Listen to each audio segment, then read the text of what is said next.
we strategic petroleum reserve. I don't have more to share on that, but I'm happy to get more information. Can I ask a question? I'm going around. Go ahead, Stephen, and I'll come down. Thanks. Sorry, and I'll just. I know people are leaving. All right, very quickly. Where are the deliberations on a national emergency with respect to abortion rights? We don't have anything to share with you today on that. Again, the president's looking at all his options. You're going to hear from him. That's where everybody's going at this moment. To hear from him at 2 o'clock on this particular executive order that we're moving forward with. I don't have more to share on that. Do the results in Kansas, as expressed by the people of that state, make the president feel that the members of his party should push stronger in Congress to repeal the Hyde Amendment? Oh, I mean, the Hyde Amendment is law, and we're gonna follow that law.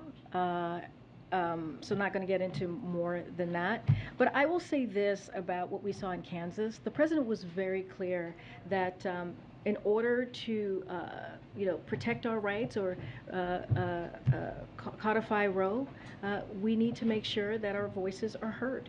And that's what you saw. You saw the power of the American people last night, and that is incredibly important.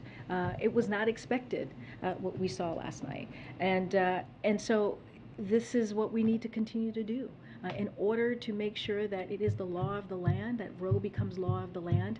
People have to make their voices heard, and we're gonna continue to call on them to do that. Okay. Thanks, Corinne. 2 quick questions. On the abortion EO, can you give any more clarification on whether or not the president directed HHS to have the waivers pay for travel or have the waivers pay for the abortion procedure itself? So, so it's the Medicaid waiver. From what I understand, it is for them to pay for abortion procedure. And I don't have the specifics on the travel. We can easily go back, but from what I understand, Medicaid pays for your health care services. So I presume is for the health care. Yeah. Okay. But I can get more detail on that. I want to make sure I get that right. Okay. And then on Taiwan, has the Ronald Reagan Carrier Group left the east coast of Taiwan, or is it still there? I would have to get back to you on that. Can you characterize any communications that you guys have had with the Taiwan military as they get ready for these PLA drills? I don't have more to share on that. Thank you. Yeah, Peter. Thanks, Green. How come Republicans seem more jazzed about Speaker Pelosi's trip than the president? You're going to have to ask Republicans. Jazz. Well, yeah, I mean... Do they have jazz hands, Peter? Do I have jazz hands? Do they have jazz hands? You said jazz, that they were feeling jazz. We can have our Hill team check. But Mitch McConnell said, I think it's important for the Speaker to go to Taiwan. Lindsey Graham said, the idea of her going is a good thing. Chuck Grassley, I'm sure glad that she went. Is President Biden just worried about hurting Xi's feelings? So you're saying because they said that, then we're not jazzed? Yeah, absolutely.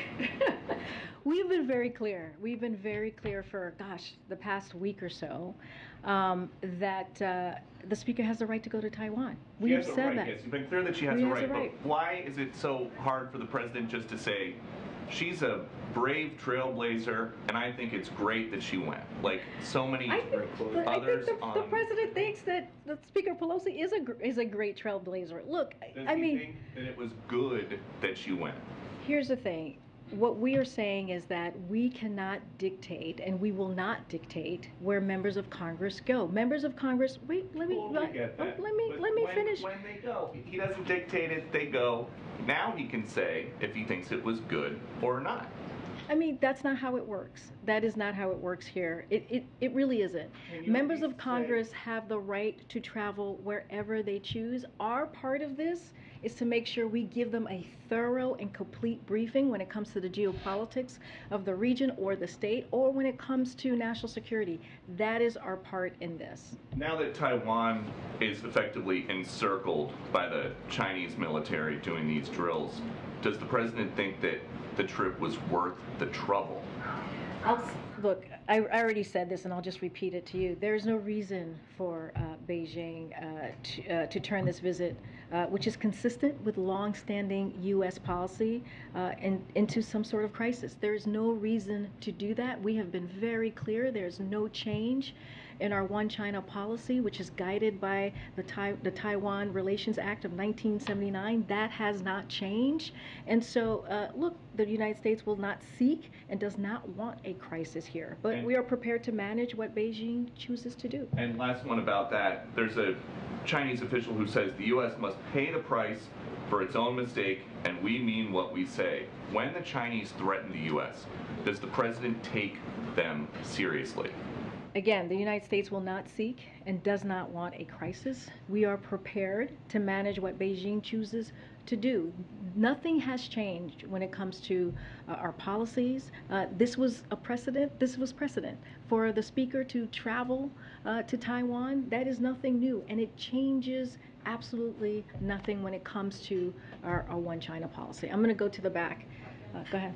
I have a Taiwan question and also an Afghanistan question. Just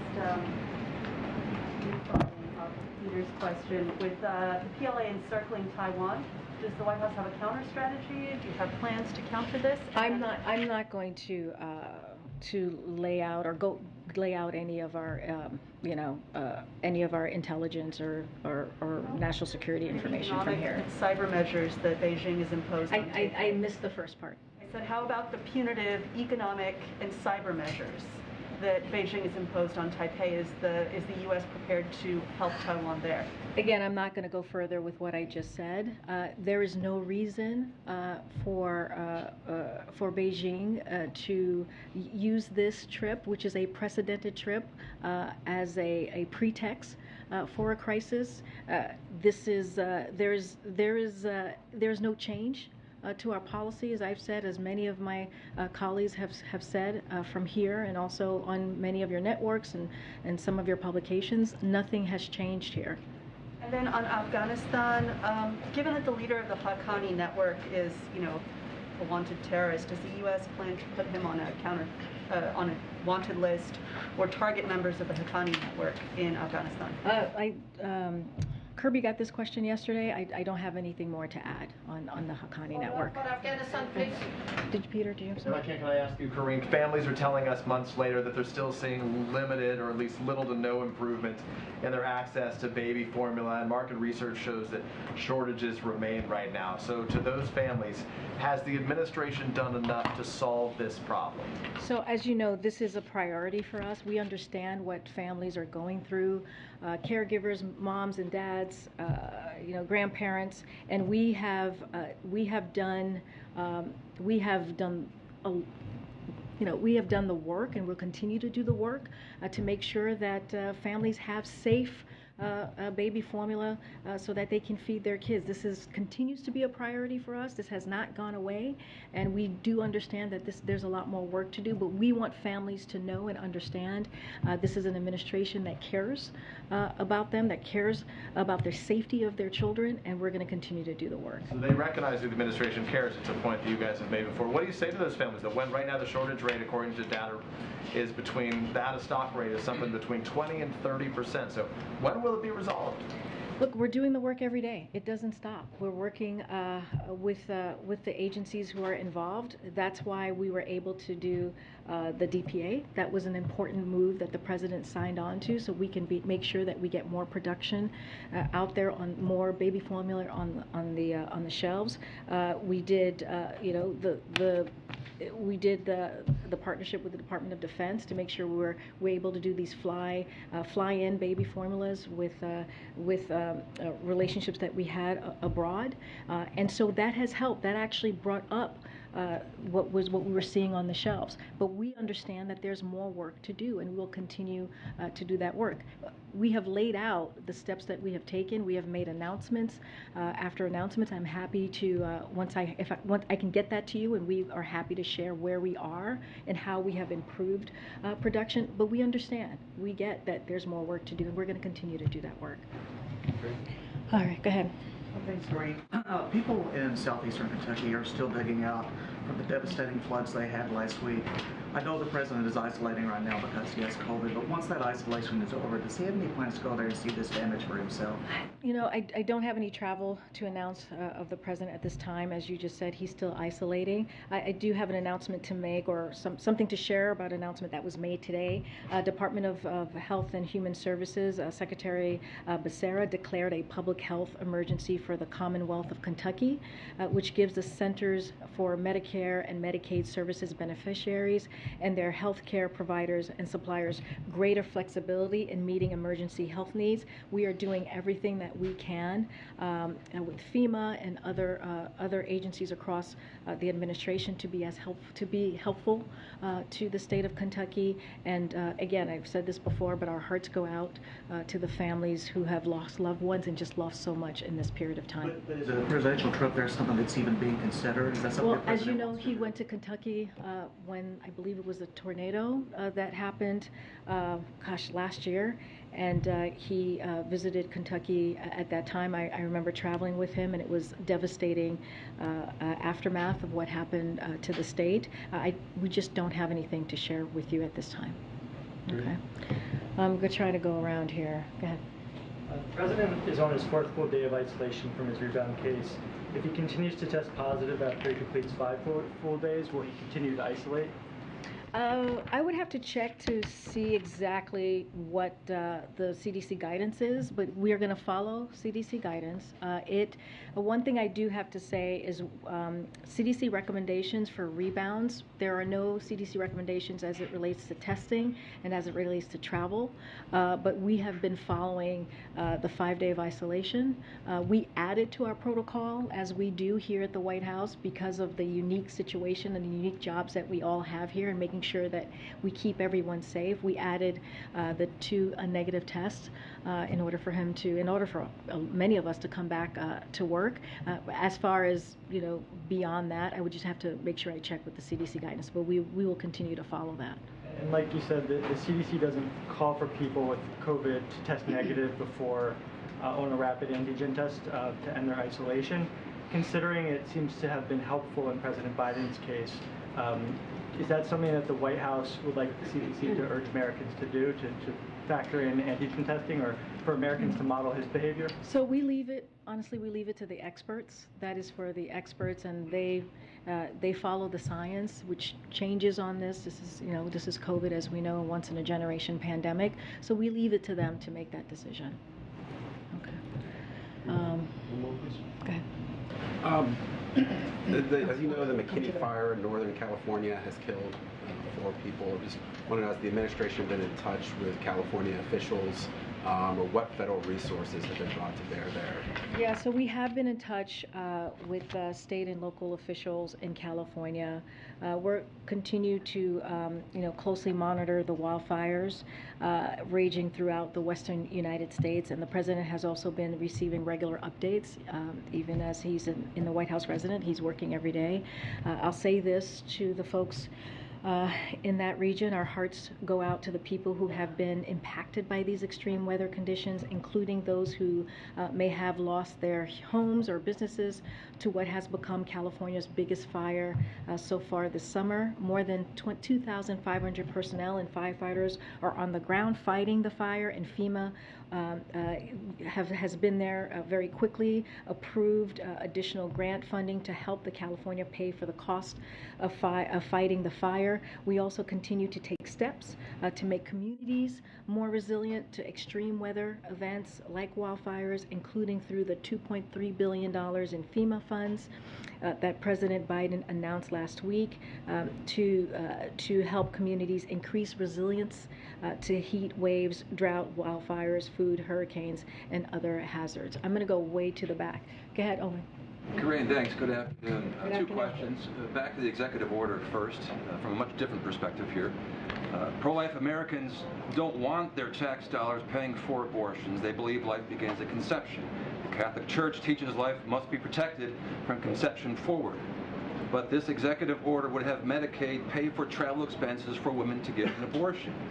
So my question, respectfully please, why does the president want to force pro-life Americans, including Catholics, of which he is one, to subsidize abortions? So I'll say this. So federal law makes clear doctors must provide women emergency medical care, including abortion services to stabilize women facing and life-threatening conditions. We are working to ensure that pregnant women whose life and lives are in serious jeopardy receive the care that they need. This is what it is. This is what we're trying to do. This is what the president has promised that he would do. But under that same federal law, there are exceptions for moral, to your point, Owen, or religious objections to provide particular medical services. So nothing in today's EO impacts those exceptions. So there are exceptions there. Then a quick follow-up.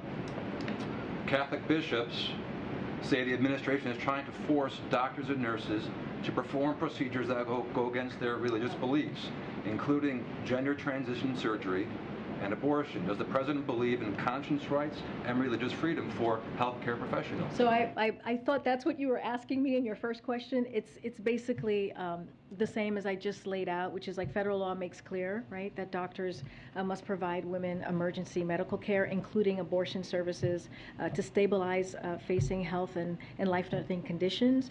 As I just stated, under the same law, there are exceptions for moral or religious objections to the question that you're asking me to provide particular medical services, and nothing in the EO impacts those exceptions, so there are exceptions there. And I thought that was the first question that you were asking. Okay, so let me just clear it up just once, one final time here then. So on the going back to the first question, on the Medicaid, on the proposal to have Medicaid fund travel expenses for women seeking abortion, how would that not violate Hyde if it's using taxpayer dollars to pay for abortions? This EO does not, will not violate the Hyde Amendment. It is law, and we follow the law here. I have to go. It's 2 o'clock. Thanks, everybody. I'll see you tomorrow. Thanks, Greg. Thank you.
Across the country. She is not the only doctor facing threats, and she will not be the last.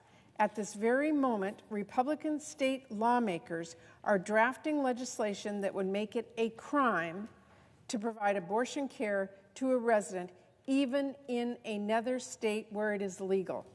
From talking with doctors back home in Washington, I can tell you they are following this closely, and they're worried. I've heard from providers back in Spokane and across Washington state who are worried that they could face lawsuits that threaten their practices and their livelihoods just for doing their jobs, just for providing care patients need, care that is once again completely legal in my state. So Democrats are here today standing up for doctors. We've been drafting a bill of our own, the Let Doctors Provide Reproductive Health Care Act, and we're proud that Dr. Bernard herself supports this bill. I want to thank my colleagues, Senator Rosen from Nevada, Senator Lujan from New Mexico, and Senator Padilla from California for their partnership and critical work on this bill, as well as my colleague, Representative Schreier from my home state of Washington, who is leading the legislation in the House. This is another simple bill to address a threat we know is far too real. The Let Doctors Provide Reproductive Health Care Act will protect doctors providing legal abortion care and make sure that they can practice medicine and save lives without fear of legal threats and intimidation. It will make clear the attacks we have seen on doctors are unacceptable, that politicians should not be harassing or scaring or investigating or threatening or punishing doctors for providing care that is perfectly legal, that patients want, and that in many cases is even necessary to save lives. Democrats are going to try to pass this bill right now because we believe no doctor should be punished for caring for patients and providing legal abortion care. And if Republicans who have claimed they don't want to punish doctors actually mean it, if those words are more than just an empty talking point, more than another broken promise, they'll stay out of the way and let us get this done today. But if they don't, if they block us, like they blocked the legislation to protect the right to travel across state lines for an abortion, or like they blocked the legislation to expand family planning services, or like they blocked legislation to protect the right to contraceptives, their obstruction will continue to speak louder than any of their hollow claims about actually caring for patients or families or women. And even if they stop us from getting this bill done today, they are not going to stop us from continuing to put them on the record and hold them accountable for their positions. They're not going to stop us from doing everything we can to protect the rights and the people they are putting in grave danger. And they are going to have to answer to the people they represent, to patients, to providers, to families whose lives they are turning upside down. So, Madam President, as if in legislative session, I ask unanimous consent that the Judiciary Committee be discharged from further consideration of S. 4723. Senate proceed to its immediate consideration. Further, that the bill be considered read a third time and passed, and the motion to reconsider be considered, made, and laid upon the table. Is there objection? Madam President. The senator from Indiana. Reserving the right to object, many Americans are not going to see eye to eye on the issue of abortion. I'm glad to see that the Supreme Court did what it did and returned that decision to the people, to the state legislatures. Currently, Indiana is debating that issue. This bill denies state legislators the right to make laws protecting life in their own states. The bill appears to be dealing with traveling freely across the nation to get an abortion, but literally reading of the text proves the true intent of the bill.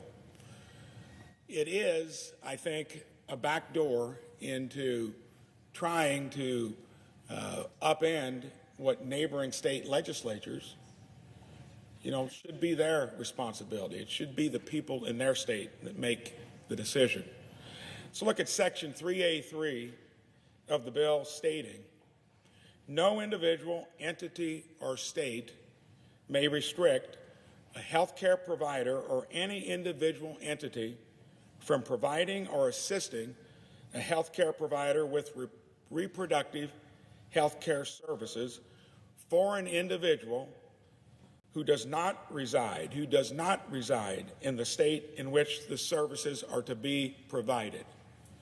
Section 3A1, 3A2 of the bill specifically include the phrase lawful in the state.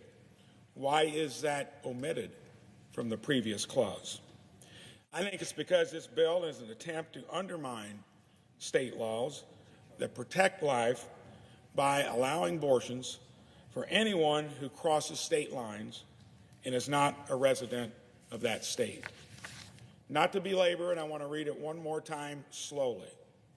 Once again, this bill reads, no individual, entity, or state may prevent, restrict, impede, or disadvantage any individual from providing or assisting reproductive health care services for an individual who does not reside in the state. Senator Murray did not mention that it also gives the Department of Justice $40 million in grant funding to help people sue states that enact policies to protect life. Department of Health and Human Services is given another $40 million in funding for any eligible center at Secretary Becerra's discretion. This funding is not protected by the Hyde Amendment. We should not spend $80 million to undermine state laws on life or impose a legislative backdoor for abortion on demand across the nation. For this reason, Mr. President, I oppose this bill and I do object to it. Madam President. Objection is heard. The senator from Washington. Madam President, we have now seen time and again over the last few weeks when it comes to protecting rights and providing health care for women and patients and families, Republicans' promises are empty and their positions are extreme. Democrats just offered a bill to protect the rights of providers to be able to provide abortions in legal states. Democrats recently offered a bill to protect the right to travel across state lines to get an abortion. They blocked it. We offered a bill to expand our nation's longstanding family planning program. They blocked that. We offered a bill to protect the right to contraceptives, and they blocked that too. Today, again, we offered a bill simply to protect doctors performing legal abortions, and they blocked that too. Each one of these bills was incredibly straightforward. Each one of these is common sense. Each time, Republicans have stood in the way of basic protections of America's reproductive freedoms. Democrats are not giving up.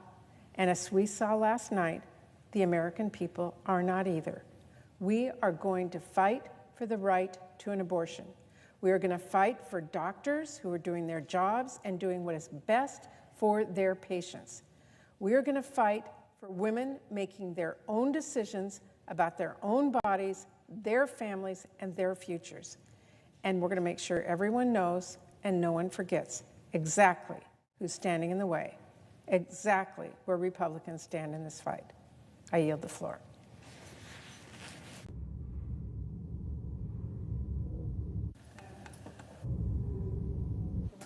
Senator from Washington. I have 9 requests for committees to meet during today's session of the Senate. They have the approval of the majority and minority leaders. Duly noted.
This way.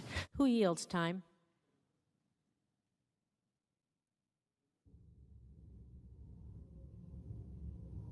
If no time is yielded, time will be charged equally to both sides.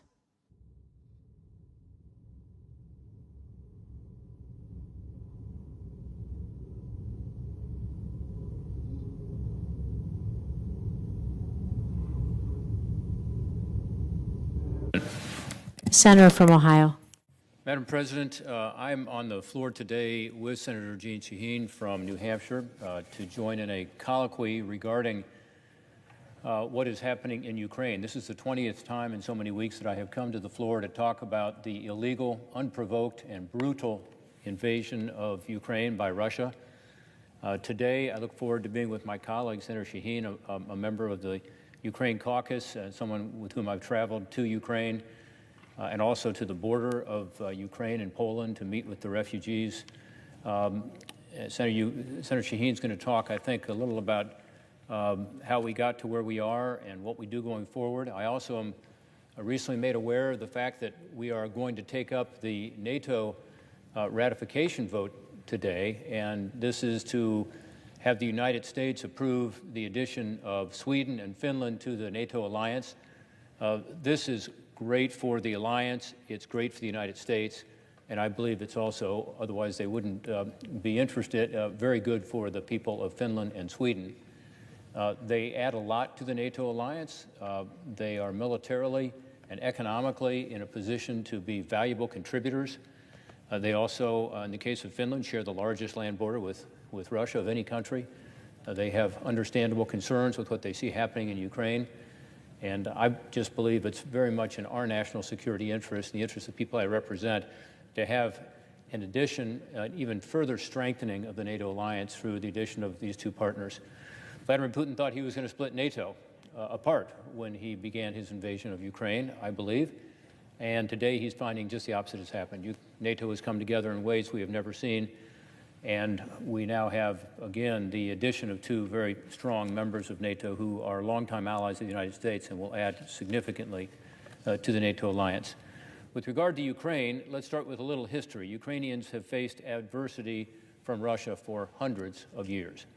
This is not new to them. Russia's oppression of Ukraine is not a 21st century issue. For 300 years, under the brutal rule of the Russian czars, Ukrainians were subjected to repeated efforts to stamp out their language, their culture, and their identity.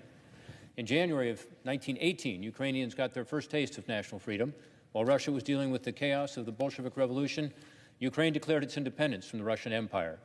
Unfortunately, this freedom was short-lived. Just a few years later, the Bolsheviks conquered Ukraine and subsumed it into the Soviet Union.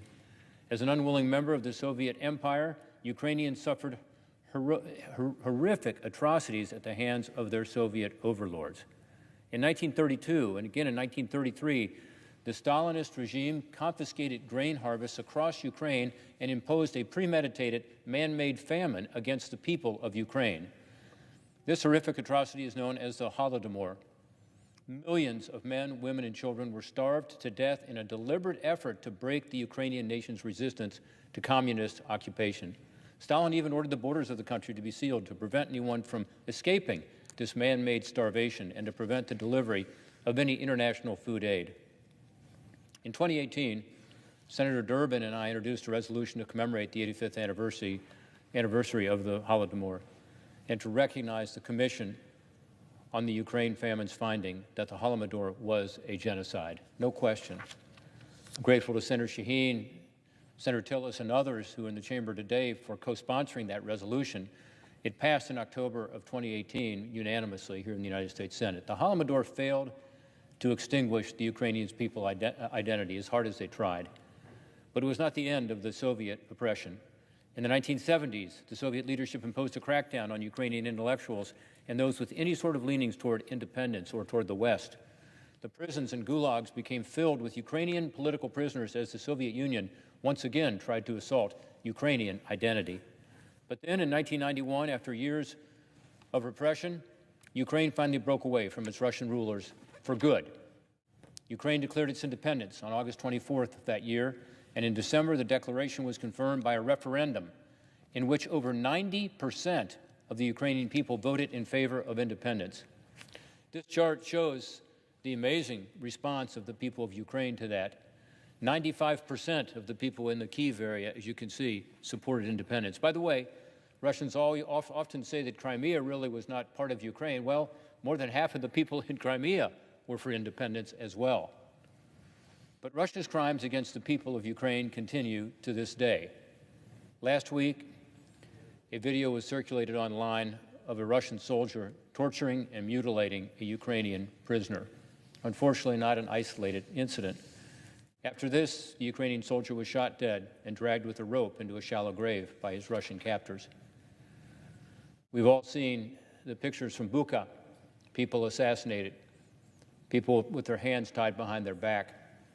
Elsewhere in Ukraine, a Russian missile attack struck a prison in Donetsk that was housing Ukrainian prisoners of war.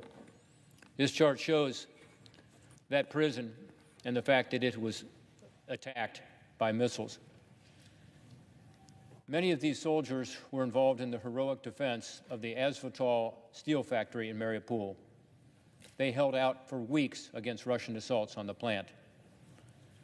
At least 40 Ukrainian POWs, maybe more, were killed in this assault. These are POWs. These were soldiers who were lawful prisoners of war, supposedly protected by the Geneva Convention. Russia's murder of these POWs is a war crime, and Russia must be held accountable for this and all its countless crimes in Ukraine. But following its usual playbook, Russia is spreading massive amounts of disinformation regarding this incident and so many others. They claim that the Ukrainian forces killed these prisoners as a way to discourage other soldiers from surrendering. This, of course, is nonsense. Among other things, Ukraine needs the manpower. Why would they kill their own soldiers instead of getting them back in a prisoner swap that everybody assumed was going to happen? It makes little sense, but it has never stopped Russia from propagating lies to deflect blame from its own crimes. And unsurprisingly, the Red Cross still has not been granted access to this site by Russia, who clearly need more time to cover up the evidence of its involvement before they allow any kind of inspection. Let the Red Cross in. Those responsible for these atrocities must be held to account. This is one reason why Senator Shaheen and I last week co-sponsored a resolution to recognize what is happening in Ukraine as genocide. Across the country, Ukrainian women and children have been subjected to indiscriminate Russian missile strikes and airstrikes. It has killed thousands of innocents, not combatants, non-combatants, children. A few weeks ago, I spoke about little Liza, a 4-year-old girl with autism who was killed by a Russian missile strike in Vinnytsia. When Ukrainian First Lady Zelenska was in town a couple weeks ago, she spoke about a 3-year-old boy who had just learned how to use prosthetics. Imagine that, an innocent 3-year-old boy who's been forced to learn how to use a prosthetic limb because of a Russian airstrike on civilian targets. These stories are hard to hear and hard to tell, but the world must know about them. This is the reality that all Ukrainians are facing. Unsurprisingly, the people of Ukraine are responding to these atrocities. A possible Ukrainian counteroffensive may be unfolding in the south in the direction of Kherson. Some of us have heard about this in the popular media. Kherson is here. It's near the Black Sea port of Odessa. This southern part of Ukraine is incredibly important for Ukraine's economy, and Russia knows that. Remember, Kherson was the first major Ukrainian city to fall to the Russian forces after Russia's full-scale invasion began in February of this year. But now, Ukrainian soldiers are conducting missile strikes against Russian military infrastructure in the area to weaken Russia's defenses. They are also conducting limited ground attacks and liberating parts of this territory that Russia has illegally taken. You can see that in the light blue. The significance of recapturing Kherson cannot be overestimated. It would undo one of Russia's earliest successes in the war. It's also important that Ukraine regain control of much of its Black Sea coast as possible. This is Ukrainian economy's primary connection to the rest of the world. Russia, of course, has sought to capture this coastline in order to economically strangle Ukraine. We talked last week about what they are doing in Odessa. They finally decided they were going to let ships come out of Odessa, and they made an agreement that they would not continue to bomb Odessa and certainly not bomb any port facilities. Within 12 hours, they bombed port facilities in Odessa. That's how much the Russian commitment meant. But a ship finally has sailed from Odessa, and we hope many more will go. If Ukraine is successful in its efforts here in the south, it will undermine President Putin and his attempts to make a Russian victory in Ukraine something that the Russians say is inevitable. While Ukraine's making progress in the south, Russia is laying the groundwork to try to annex occupied land, particularly in the east, in this area near Donetsk. Occupation means that the Russians themselves are distributing Russian passports, paying salaries in Russian rubles, and expediting Russian citizens for Ukrainian citizens. There are reports that Russia will stage a sham referendum in this area to try to legitimize their illegal annexation.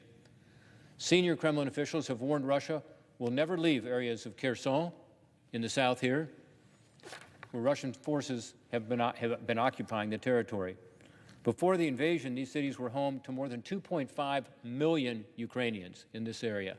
2.5 million Ukrainians. One prominent Kremlin propagandist has said, and I quote, "Ukraine, as it was, cannot continue to exist." This person continued, "There will not be the Ukraine as we have known for many years. It won't be Ukraine any longer," end quote. Clearly, that's the Russian intent. Vladimir Putin has said his ambition is even more. It's to fully restore the borders of the old Soviet Union. We must make sure he knows that Ukraine in 2022 is not the Ukraine of 1921, which the Russian Bolsheviks conquered and forced into the Soviet Empire. We know how to help Ukraine to keep this from happening. It's to provide them what they need to defend themselves. We've recently provided Ukraine with what we call high-mobility artillery systems, or HIMARS. Many of us have been advocating for that. We're glad to see that there are some HIMARS now in the theater. These have been critical to the recent Ukrainian military successes. So this Congress has made a difference. We've provided funding. We've gotten some equipment into the area that the Ukrainians need to be able to defend themselves and to have some sort of a level playing field with Russia's much bigger army. Officials have said that with the help of these HIMARS, Ukraine has taken out Russian high-value targets and destroyed them and saved countless Ukrainian lives. These include ammunition depots and targets from long distances. HIMARS have also conducted many of these strikes in southern Ukraine I talked about earlier to make progress here in the Kherson area. Russians have similar long-range artillery that previously allowed them to fire on Ukrainian forces with impunity. They could sit back and fire and level cities and kill civilians and kill Ukrainian military personnel, but they couldn't be reached by the Ukrainians. Now, the Ukrainians have taken themselves out of that danger zone because these HIMARS can balance the playing field and have that longer range and the accuracy they need. I think there are about 15 in theater now. There are also a few from Germany and a few from the UK, but they need more. They say they need 40 to 50 and the munitions to be able to make them effective. That's something that we should be focused on. We should be focused on providing them, again, what they need to actually win this conflict. I believe we've also got to continue providing Ukrainians with other weapons as well, including the Army Tactical Missile System, or the ATACMS. This missile, which can be launched from the same HIMARS launchers that we have already been giving to Ukraine, has a longer range of 300 kilometers. In a war like this one that is increasingly becoming an artillery duel, range is a decisive factor. These missiles would allow Ukraine to turn the tables on the Russians, whereas Ukraine used to be outranged by the Russian artillery. With the ATACMS missiles, we would be able to help Ukraine be able to strike important Russian targets with impunity themselves. This is important because Ukraine is now using these weapons in this counteroffensive in Kherson. The Institute for the Study of War, a think tank here in Washington, D.C., has said recently this offensive to take out Russia is in the works, and Ukrainians are using HIMARS to strike targets effectively 50 miles away. It's helping. We made a difference.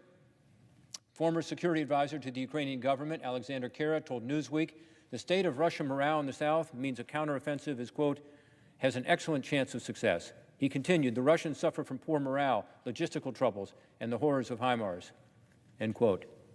So the evidence is clear as to why we should continue to send them weapons they need to be able to not just survive, but to win this conflict. By the way, we have hundreds of HIMARS in our stocks that are currently not with active units, so we have the ability to help more. This war has now crossed over the 5-month mark. Since before the invasion began, I've come to this floor a number of times to talk about what needs to be done, as has Senator Shaheen, as have others. I have mentioned the fact that we sent billions in military aid and humanitarian assistance to Ukraine, and that it is working, particularly as we see with some of these new weapons, it's making a difference. It'll help these brave warriors and their most vulnerable non-combatants, the kids and the children, be able to survive and be able, in the case of the military, to be able to start making progress, to push out the Russian invaders. Democrats and Republicans alike have sounded the alarm with bipartisan pushes and legislation to help Ukraine. We have urged, with success, by the way, that the U.S. cut off our own Russian oil and gas. We are now urging the Europeans to do the same. We have talked about the need for more weapons, for more sanctions, to remove all of Russia's banks' access to the global financial system or the SWIFT system, to suspend our tax treaty with Moscow, to explore options to remove other tax benefits, and to remove access to the U.S. market. All of this is necessary, both on the military side, the humanitarian side, the economic side, and the sanction side, in order to have a victory. I fear sometimes, with regard to the military assistance, that we've been doing too little, too late. We can't continue to do too little, too late. This is a struggle. It's a struggle between freedom and democracy and the right of self-determination on the one hand, and on the other hand, Russian aggression, unprovoked, a brutal conquest, authoritarianism and tyranny. President Putin's ambitions lie well beyond Ukraine, and we must show him that the West continues to stand united. We need to show Ukraine that the world stands with them. This is why it's so important that Sweden and Finland have chosen to join NATO, and we must support them in that. All of this, by the way, transcends the political spectrum, and I've certainly seen that. Senator Shaheen and I have shown that in our work to aid Ukraine, it's not a political issue, it's not a Republican or a Democrat issue. We are stepping up in support of our democratic ally together. As the fight rages on, the perseverance and self-determination of Ukrainians seems to grow even stronger. We have seen their resilience in the face of daily bombardments. We've seen their resilience in the face of Russia's broken promises. When counter to their commitments, Russia has attacked ports, as I said, and humanitarian corridors. The Ukrainian people are fighting for their homeland, for their families, for their freedom. And it is impressive and inspiring to see what they're doing. The Senate's going to break for August recess here in the next few days. And even though we won't be on the floor every week to continue to fight for the Ukrainian people, we will do so with our work back home, with getting more people engaged and involved in America to help on the humanitarian side. And we will continue to promote the fact that the United States' national security interest is served by helping freedom and democracy. I want to note something President Zelensky said recently in an address to the people of Ukraine. He said, and I quote, "Strategically, Russia has no chance of winning this war, and it is necessary to hold on so that even at the tactical levels, the terrorist state feels its defeat. No matter what happens, and no matter what the occupiers' plans are, we must do our job, protect our state, and take care of each other." End quote. Let's help Ukraine finish this mission, protect their state, their democracy, and take care of each other. Let's give Ukraine the tools it needs to be able to do that. After these months of fighting and giving aid, the West must not falter during Ukraine's dire time of need. We must be there through victory for the Ukrainian people, victory for self-determination, victory for freedom. With that, I'd like to yield to my colleague from New Hampshire, Senator Shaheen, and my partner in this effort. Madam President. Senator from New Hampshire.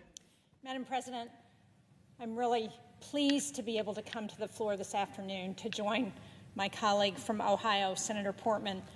We've twice traveled to Ukraine together. I've appreciated his leadership as co-chair of the Ukraine caucus and his advocacy for not only legislation to help Ukraine, but also for these reports, which weekly have kept the war in Ukraine in front of the American people, which is so important as we think about how do we continue support in our public for what's happening in Ukraine and this fight that the Ukrainians are so courageously waging.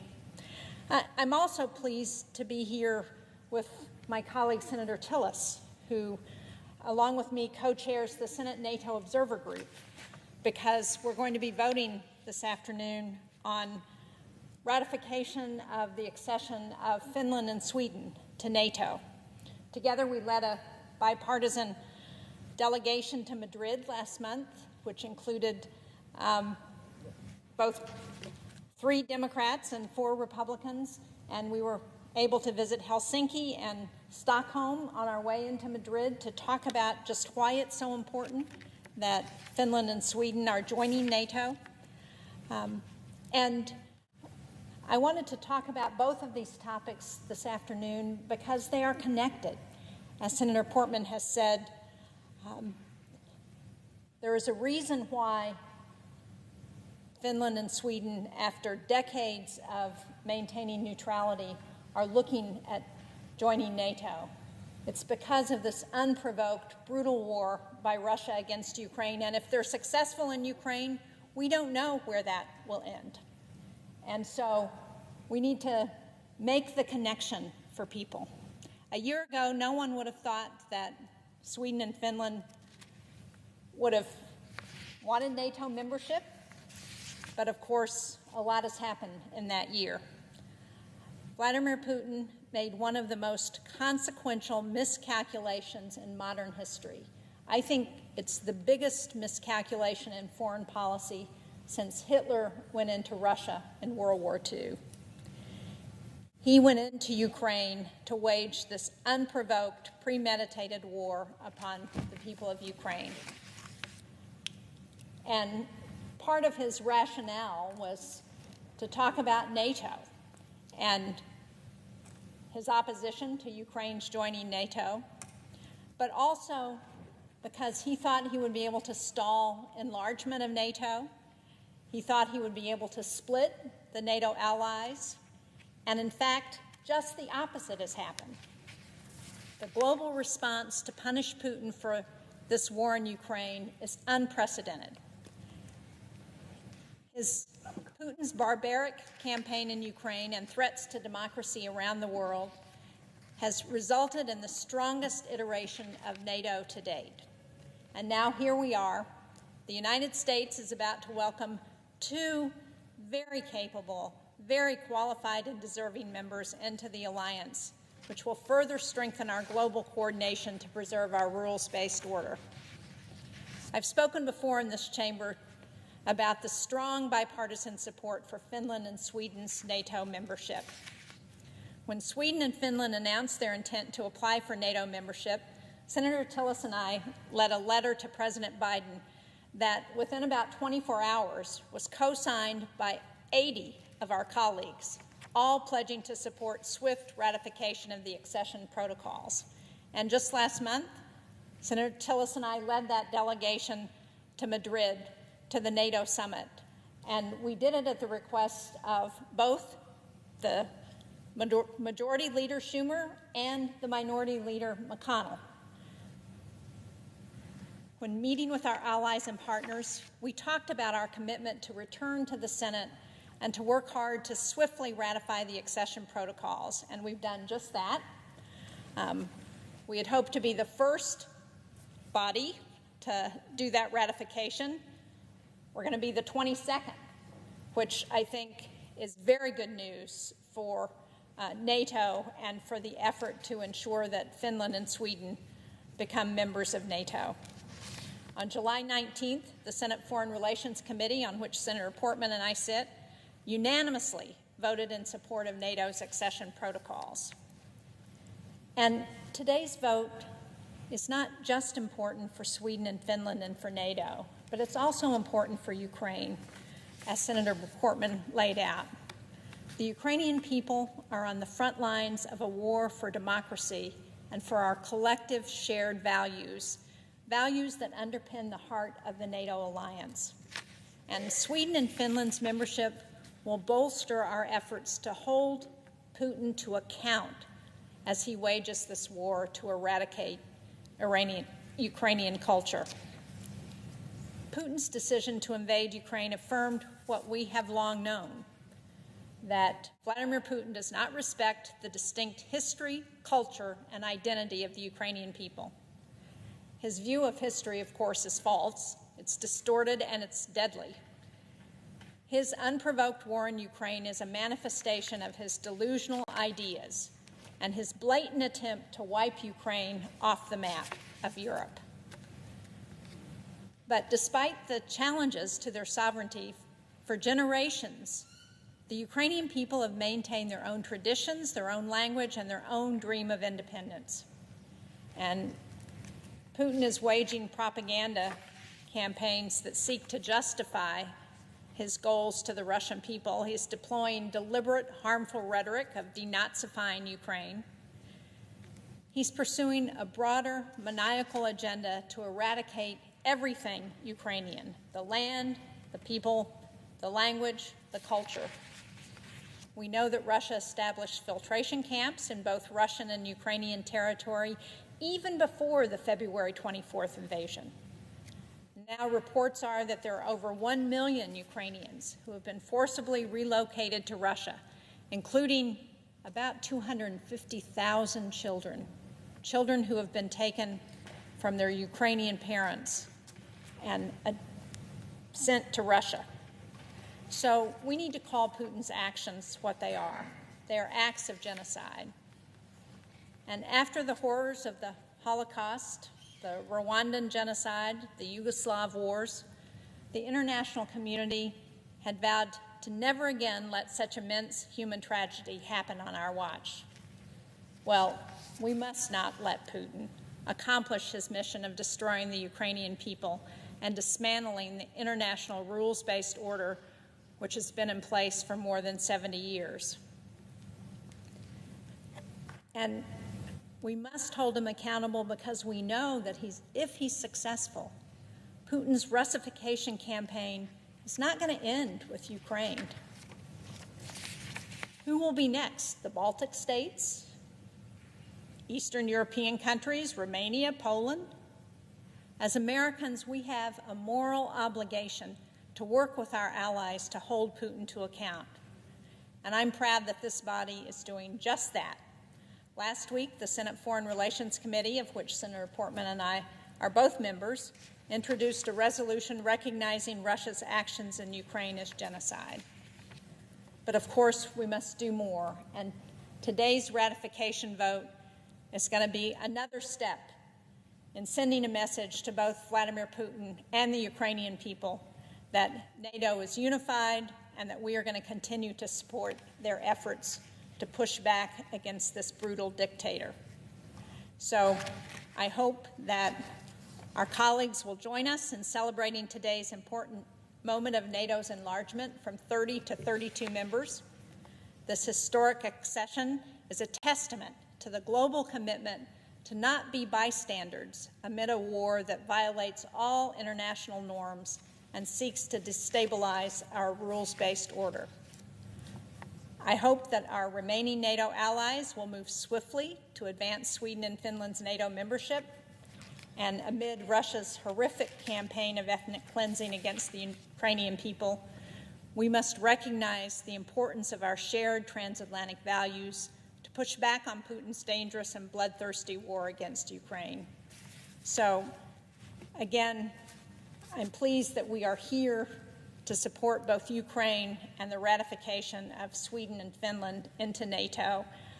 I'm sure we will have a very strong bipartisan vote this afternoon, and I look forward to continuing to work with NATO and with our colleagues as we do everything we can to support the success of Ukraine against Vladimir Putin. Thank you, Madam President. I yield to my co-chair of the Senate NATO Observer Group, Senator Tillis. Madam President. Senator from North Carolina. Thank you, Madam President. I want to thank my friend and colleague, Senator Portman, for his work and his focus on Ukraine. And I want to thank my friend and colleague, Senator Shaheen. It's been a real pleasure. Once we started up the Senate NATO Observer Group, after it had been dormant for some time, who knew that it could have been more timely several years ago when we began that process. I was thinking, I've used this analogy before. I grew up in a family of 6 kids. And we, even to this day, have our differences and disagreements. I got one sister I'm pretty sure wouldn't vote for me if she lived in North Carolina. We're not ideologically aligned, but I know she loves me, and I know when our family gets threatened, there's no difference between us. And that's what Vladimir Putin saw on February the 24th. He saw the family of nations in NATO come together like he couldn't possibly have imagined. And he saw 2 nations, Finland and Sweden, after decades of being non-aligned, saying enough is enough. Now it's time to pick between good and evil. And evil is Vladimir Putin. And good is Western democracies. Western democracies like Finland and Sweden, who respect the rule of law, who respect the rights of their citizens, who respect the free press, who invest in their military, and who will be a net exporter of security the day they enter NATO. As a matter of fact, they're already a very valuable asset to NATO. I've spoken with many of my colleagues in the Department of Defense, many people in uniform. They laud the relationship that they have with the military in Finland and Sweden. They work together on exercises. They know that Finland has a formidable ground force. They know that Sweden has a formidable Navy that's going to give us added presence in the Baltics and added presence in the Arctic.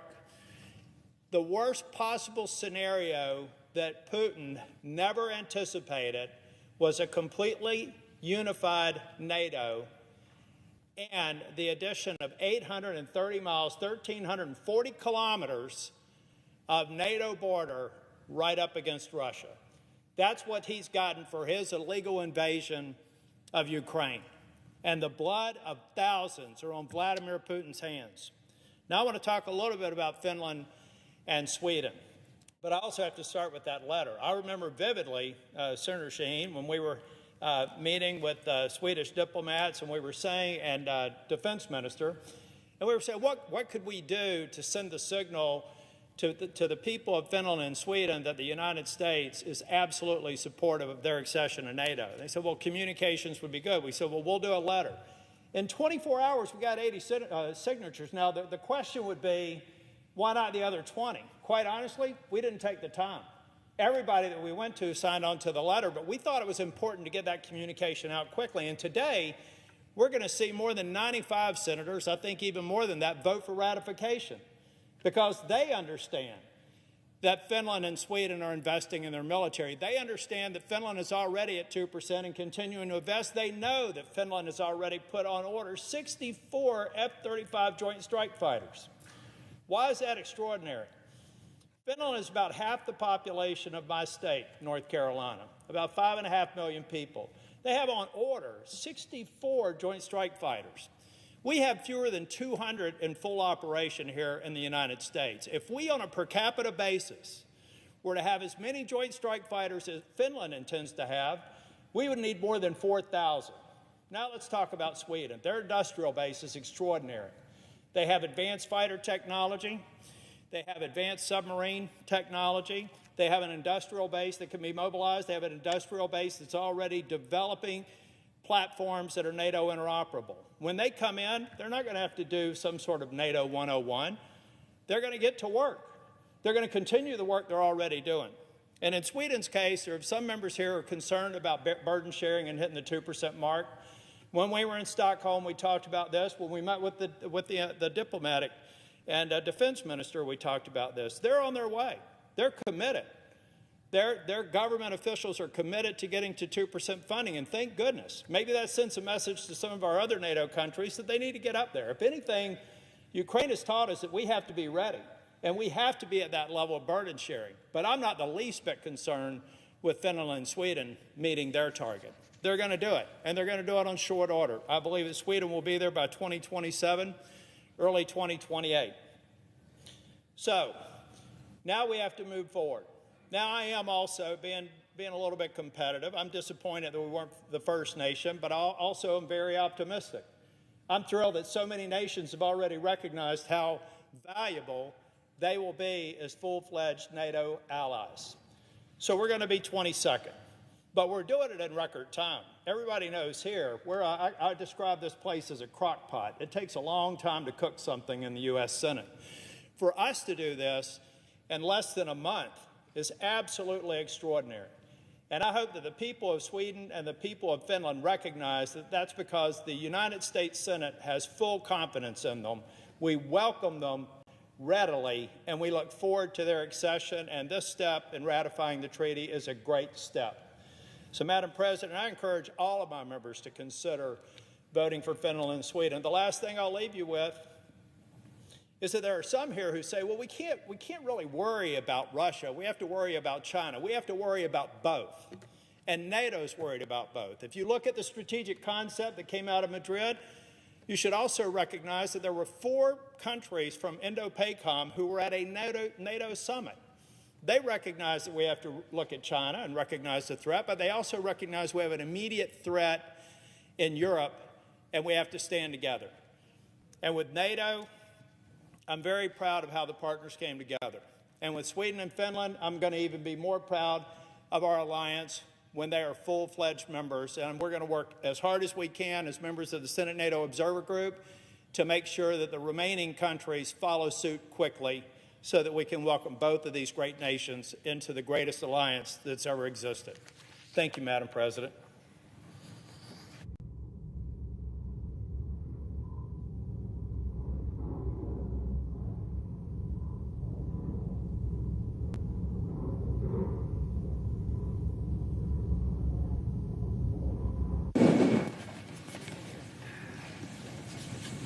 Madam President, I yield back my time.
Madam President. The Senator from Missouri. Madam President, I rise today to discuss American national security and the decisions that we must make to keep this nation safe. The Senate will vote today on whether to expand NATO by admitting Sweden and Finland. I intend to vote no, and I encourage my colleagues to do the same, and I want to say a word or two as to why. Finland and Sweden want to expand NATO because it is in their national security interest to do so. And fair enough. The question that should properly be before us, however, is it in the United States' interest to do so? Because that's what American foreign policy is supposed to be about, I thought. It's about American security, protecting American workers, defending American jobs, securing American prosperity. And I fear that some in this town have lost sight of that. They think American foreign policy is about creating a liberal world order or nation building overseas. With all due respect, they're wrong. Our foreign policy should be about protecting the United States, our freedoms, our people, our way of life. And expanding NATO, I believe, would not do that. Listen, we should tell the truth about the consequences of the decision that we're going to take today. Expanding NATO will require more United States forces in Europe. More manpower, more firepower, more resources, more spending. And not just now, but over the long haul. But our greatest foreign adversary is not in Europe. Our greatest foreign adversary is in Asia. And when it comes to countering that adversary, we are behind the game. I'm talking, of course, about China. The communist government of Beijing has adopted a policy of imperialism. It wants to dominate its neighbors, dictate to free nations, is trying to expand its power at every opportunity, and that includes power over the United States. Beijing wants power over our trade, over our jobs, over our economy. They want us to come to them and beg for market access. They ultimately want to reign supreme as the world's hegemon, the world's sole superpower. And listen, Chinese leaders have said it themselves. This is no mystery. Beijing wants a world in which the United States and all other nations, for that matter, are forced to bow before China's might. It's their stated ambition. This would be a world in which the Chinese government and its proxies would touch every aspect of our lives, from Chinese goods dominating our markets, to Chinese propaganda flooding our airwaves, to Chinese money and influence corrupting American politics. This would be a world in which China would be free to expand its use of slave labor and to double down on its global campaigns of repression. That's the world that Beijing wants. And the truth is, we are not now in a position to stop them. Let me say that again. The truth is, we are not now in a position to stop them. That is a hard truth, but it is the truth nonetheless, and the American people deserve to hear it. Our military forces in Asia are not postured as they should be. The commander of our forces in the Indo-Pacific has testified to this on multiple occasions. We do not have the weapons and equipment we need in the region. We don't have enough advanced munitions. Sea lift and airlift are far short of where they need to be. Attack submarines are some of the most important assets we have in Asia and Europe, but they're already in short supply and the fleet is sinking. On top of all of that, we do not yet have a coherent strategy for stopping China's dominance in the Pacific, beginning with a possible invasion of Taiwan. And we are not committing the attention and resources we need to develop and implement that strategy. Why aren't we prepared to do what we need to do in Asia?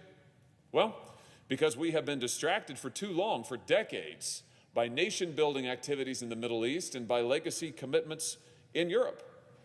So now the choice is this: we can do more in Europe, devote more resources, more manpower, more firepower there, or we can do what we need to do in Asia to deter China. We cannot do both. We cannot do both. The Chief of Naval Operations recently testified that the joint force is simply not sized to handle two simultaneous conflicts. That's the reality. Both the 2018 and the 2022 National Defense Strategies, which were developed, I might point out, by different administrations of different political parties, reached the same conclusion. We have to choose. It's not enough to simply say that China is the pacing threat or to say that the risk to Taiwan is real. We must do something about it. We have to prioritize. We have to focus. And that means we have to do less in Europe in order to prioritize America's most pressing national security interest, which is in Asia with regard to China. Now, this isn't to say that the United States should abandon NATO, but it is to say that our European allies really must do more. They must take primary responsibility for the conventional defense of Europe and rely on U.S. forces for our nuclear deterrent and select conventional assets. And this is not just so that America can focus on China, although that is of overriding importance to us. Now, this is also about NATO's future. European allies have to step up now or risk leaving NATO exposed if the United States and our forces are pulled from Europe into a conflict in the Pacific. Every European ally must make necessary investments now for today's threat environment or risk the worst. But NATO isn't doing that. Our European allies are far from where they should be. You know, NATO states agreed years ago, back in 2006, to spend at least 2% of GDP on defense. But many NATO members still haven't met that pledge. Meanwhile, NATO's Supreme Allied Commander in Europe testified a few weeks ago that our allies need to spend more than 2% just to meet existing ground force requirements, which brings us back to Sweden and Finland. Both countries are longtime NATO defense partners and strong opponents of Russian imperialism. Both occupy important geography. They are also advanced economies with capable militaries, and I respect all of that. But Finland and Sweden's admission would also bring distinct challenges. Sweden still isn't spending 2% of GDP on defense, and it doesn't plan to until at least 2028. Finland has announced a one-time defense spending boost, but it's not clear whether it will sustain those higher investments, which again are the minimal investments needed for NATO. Now, some say we shouldn't worry about any of this. Some say Finland and Sweden can defend themselves and won't require anything from the United States or our NATO allies. But if that were true, why join NATO? The truth is, both countries want NATO's help defending themselves. That's why they're applying for membership. And fair enough. But because so many current NATO allies have spent years underfunding their militaries, it will be the United States that will be asked to send forces to help defend Sweden and Finland in a time of crisis. And even absent a crisis, NATO expansion will mean more United States forces and U.S. firepower in Europe for the long term. Now, if we want to make NATO stronger, the right course is to increase the amount that member states spend on their own defense, say to 2.5%, and press our European allies to take primary responsibility for Europe's conventional defense. But this administration, it's going in exactly the opposite direction. They had the chance to push for greater European military spending and investment at the recent Madrid summit. They didn't do it. Instead, the Biden administration has committed the United States to massive spending in Ukraine, far outpacing our European allies, even as they surge tens of thousands of troops into that region, apparently for good. Now, some say expanding NATO will allow the United States to do less in Europe. I wish that were true, but how can it be when NATO is over-dependent on American support right now? How would increasing NATO's security needs somehow magically enable the United States to do less? The fact is, NATO expansion will generate new requirements. Sweden has already asked the United States to increase its naval presence in the Baltic area, for example. Now, make no mistake, expanding NATO means expanded obligations for the United States and Europe. That's the nature of a security commitment. Some say we need to expand NATO in Europe to deter China and Asia. But China isn't going to be deterred by the number of our commitments in Europe. China is going to be deterred by our power to deny their imperial ambitions in Asia. That's it. That's the whole ballgame. We cannot strengthen our deterrent posture in the Pacific if we're sending more forces and resources to Europe to defend new allies. That's the bottom line. Finally, some say we can't beat China by retreating from the rest of the world, but I'm not arguing for retreat, and I'm not arguing for isolation. What I am arguing for is an end to the globalist foreign policy that has led our nation from one disaster to another for decades now. What I am arguing for is the return to a classic nationalist approach to American foreign policy, the one that made this country great. A foreign policy that is grounded in our nation's interests and in the reality of the world as it is, not as we wish it was, or not as we once hoped it would be. In years past, NATO was a bulwark against an imperial Soviet Union. Today, the world's greatest imperial threat is in Asia, and the hour to address that threat is growing very late.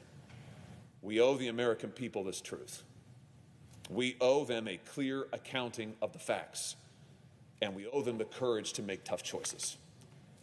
Today, I submit that means voting against expanding NATO and focusing where we must to do what we must to deter an imperial China.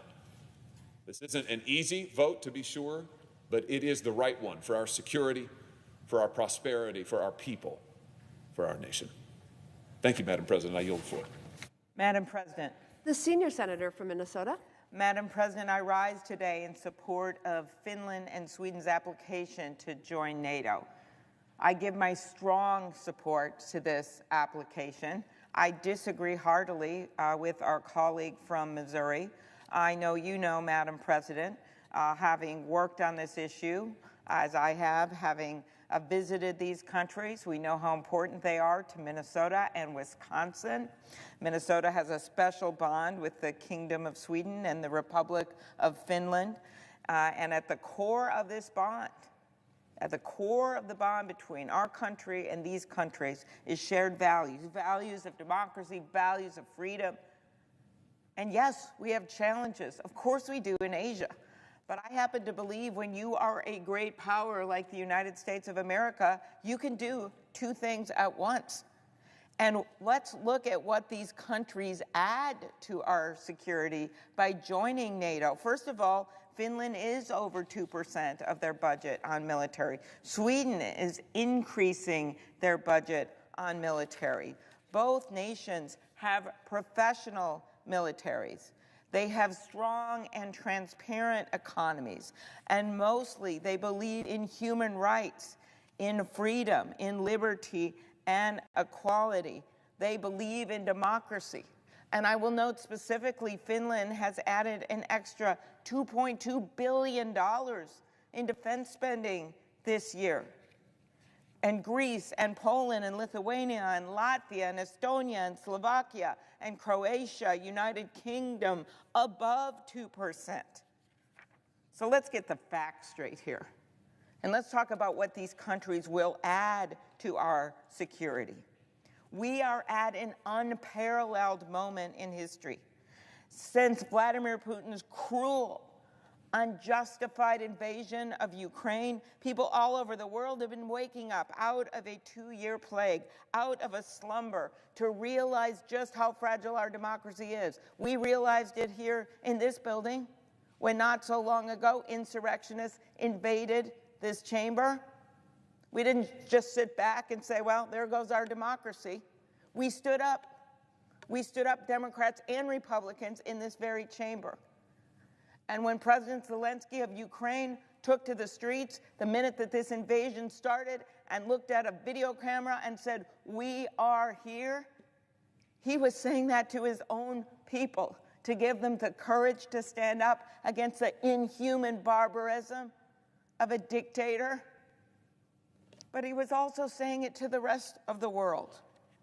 We see it on Ukraine's front lines, where every day people took up arms and are taking up arms to protect their country. It sent a warning shot to tyrants around the world who believe that free democracies are just up for grabs.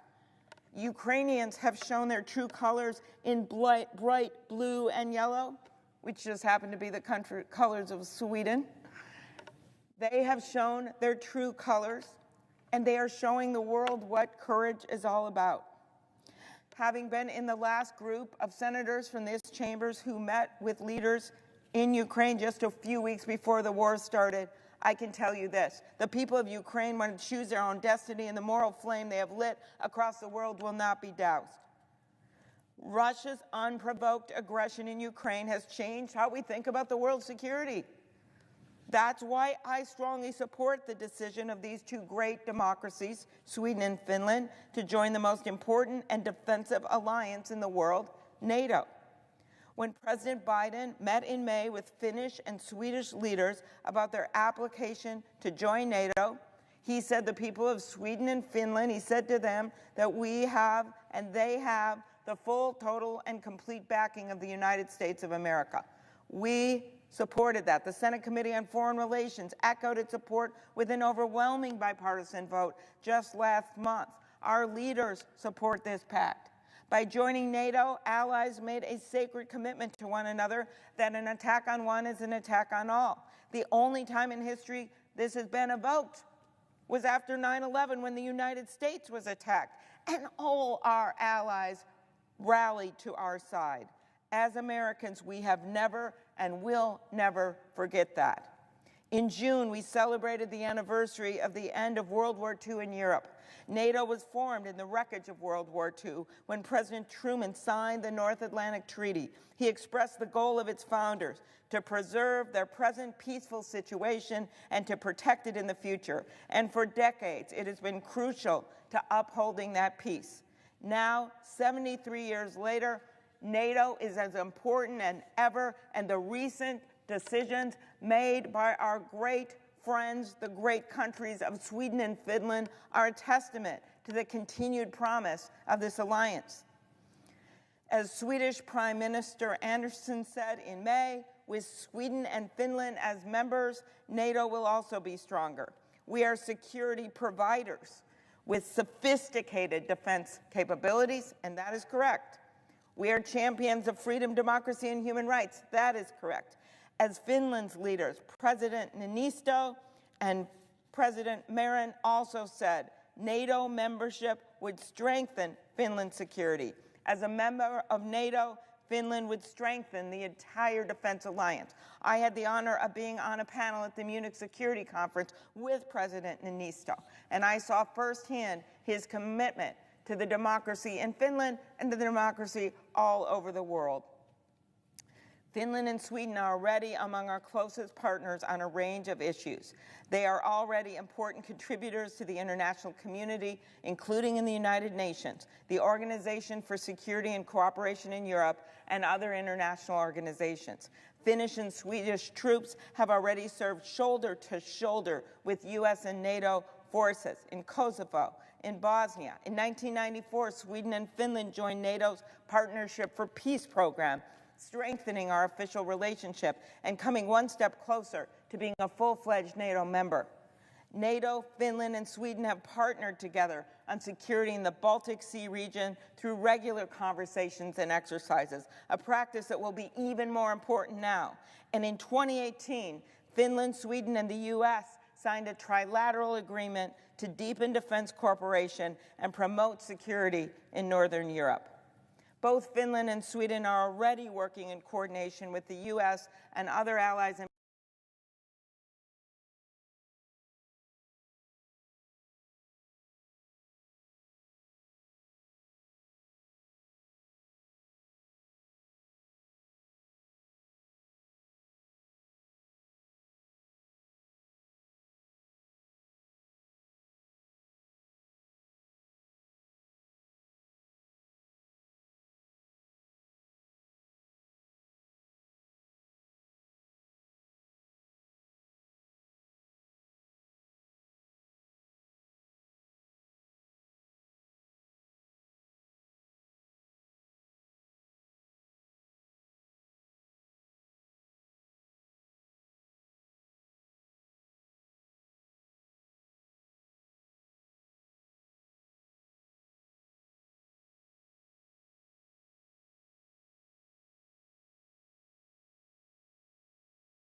Washington continued, with me, a predominant motive has been to endeavor to gain time to our country to settle and mature its yet recent institutions and to progress without interruption to that degree of strength and consistency which is necessary to give it, humanly speaking, the command of its own fortunes.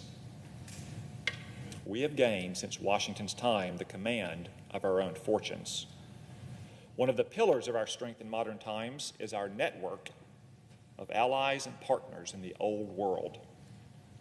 These beachheads and lodgements of freedom help us keep the awful power of modern war at a distance. Finland and Sweden are two such nations. They have asked to join our mutual defense alliance, and they are worthy partners. I urge my colleagues to grant their request, ratify this treaty, and welcome 2 more strong beachheads and lodgements into the North Atlantic Treaty Organization. Yield the floor. Madam President? The senior senator from Delaware. Madam President, the Speaker who's just finished speaking before he leaves the floor, he and I share the same initials, TC. And in this case, we share the same views on an important issue. And it's great to have the TCs, the Tango Charlies, speaking from the same hymn book. Madam President, on a lighter note, some of the conversation here today is pretty serious, and this is a serious matter, but I want to tell you just maybe a little bit lighter. I'm reminded today of the words of Harry Truman, our former president. He used to say that the only thing new in the world is the history we forgot or never learned. The only thing new in the world is the history we forgot or never learned. And I want to take, if you will, as presiding officer knows, every Tuesday we have our caucus lunch. Republicans have theirs. Unfortunately, we don't dine together enough. But at our caucus lunch, we have like a history moment or a history minute, maybe a minute or two. It's always one of the highlights, frankly, of the time we spend together. And I want to just look back a little bit in time as we take up today an issue that's right before us. As it turns out, the first Swedes and Finns, Madam President, came to America about 384 years ago. They sailed from a place called Kalmar, Sweden. And at the time, as we've heard from others who've spoken, Sweden and Finland were the same country. And, there was no Finland. All the Finns lived in Sweden. And they continued to live in Sweden for a good long time. And I think Swedish lived, it's 1809. I think in 1809, the Swedish rule over Finland officially came to an end, and Finland separated from Sweden. But when the 2 ships, the Kalmar Nickel and the Fogelgrip, set sail from what was then Sweden across the Atlantic Ocean toward the Western Hemisphere, they getting close to land and ended up sailing north into what later would become the Delaware Bay, sail further north into what would become the more narrow channel, the Delaware River. And they continued to sail, didn't go up as far as what is now Philadelphia, but they came across an uncharted river that went to the west off of, it's kind of a left turn off of the Delaware River to the west. And they sailed for about a mile, maybe a mile and a half, and they decided that they would put down their anchors. A bunch of rocks, big rocks along the sides of that river, put down their anchors and declared that spot the colony of New Sweden. It's what is now Wilmington, Delaware, colony of New Sweden. And they raised their flag and said, this is where we're going to make our stand. That was I think maybe the first European, at least in my state, the first European colony that was created, and it was created later and taken over by, I think, by the Dutch and then by maybe the British. But initially, it was the Swedes and the Finns who colonized that spot. Delaware has one of the newest national parks in America, and it's a different kind of national park that tells the story of Delaware's involvement in the earlier history of the settlement of our country, leading up to the ratification of the Constitution on December 7, 1787, which took place in Dover, Delaware, our state capital. And Delaware became the first state for one whole week. Madam President, we were the entire United States of America. And then we opened it up and fled in Maryland and Pennsylvania and originally. And there were 47 or so more, including Wisconsin. And I think for the most part, it's turned out pretty well. We have had some bumps in the road, as the presiding officer knows. But the colony of New Sweden was in place for probably about 20 to 25 years. And then the Dutch took over, and then the British sort of took over the region in 1664. When the Dutch created the colony of New Sweden in what is now Wilmington, Delaware, they also built a church. And they built what is now known as Old Swedes Church. We've got a lot of churches in this country, a lot of different faiths. And the Old Swedes Church is believed to be maybe the longest continuously serving church in America. How's that for history? And as part of our national park that we created, something I worked on for years, we created in a decade or two ago, Old Swedes Church, and it's still there, still doing the Lord's work. This is a beautiful picture. This is the Kalmar Nickel at full sail. This is one of the two ships that brought the Swedes and Finns to America 384 years ago. This is the Swedish flag over here, and this is the Delaware flag over here. The Kalmar Nickel literally has a permanent place to be maintained and anchored along the Christina River. And when I went to the Biden station this morning to catch the train to come down here, as I do most mornings, Madam President. If I had just not gotten on the train and had headed downriver about a mile, I would have come to this ship right on the Christina River. It's sailed many places around the world. It's really the ship that represents our state, which used to be the colony of New Sweden. We all get to meet people from different places around the world. And I've been privileged to meet a lot of Swedish Americans. And it turns out there are more Swedish Americans than there are Swedes in Sweden. Let me say that again. There are now more Swedish Americans than there are Swedes in Sweden. There's a bunch of them. And they contribute to our country and certainly to our state in many different ways. I work a lot in economic development, I always have as governor and even now. And some of the finest business people I've ever met are Swedes, or Swedish extraction. A funny story, if I could, Madam President. Everybody, 25 years, the King and Queen of Sweden come to revisit the colony of New Sweden. We have a big celebration for a couple of days right along the banks of this river, the Christina River. Which, by the way, the Christina River, all those years ago when the first Swedes and Finns came ashore, they named the Christina River after their child queen, who at the time was, you won't believe it, 12 years old. 12 years, imagine peaking at the age of 12 and becoming a queen or a king. And Queen Christina, that river is named after her. I like to, whenever I run into women who name Christina, I tell them that their heritage, their name actually goes back to all those years when the first Swedes and Finns came here and helped to settle our country. Anyway, once every 25 years, the King and Queen of Sweden come to visit us.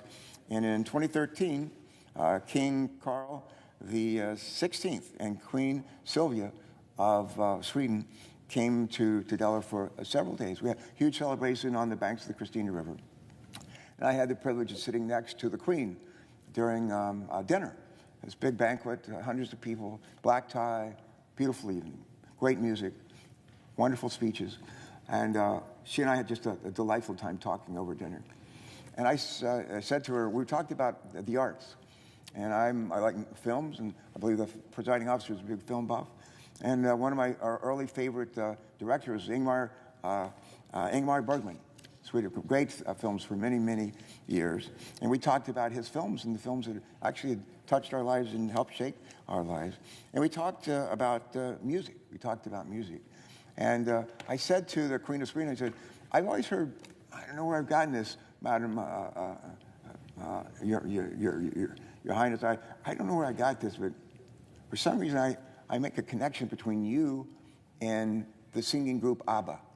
Now, Ingmar Bergman is one of the greatest film directors of all time. ABBA, Swedish swinging group, is I think maybe the top-selling singing group in the history of the world. And they actually still record from time to time. But anyway, I said to Queen Sylvia, I said, is there a connection between ABBA and you and your husband? Is there? She said, well, there is. And I said, well, what is it?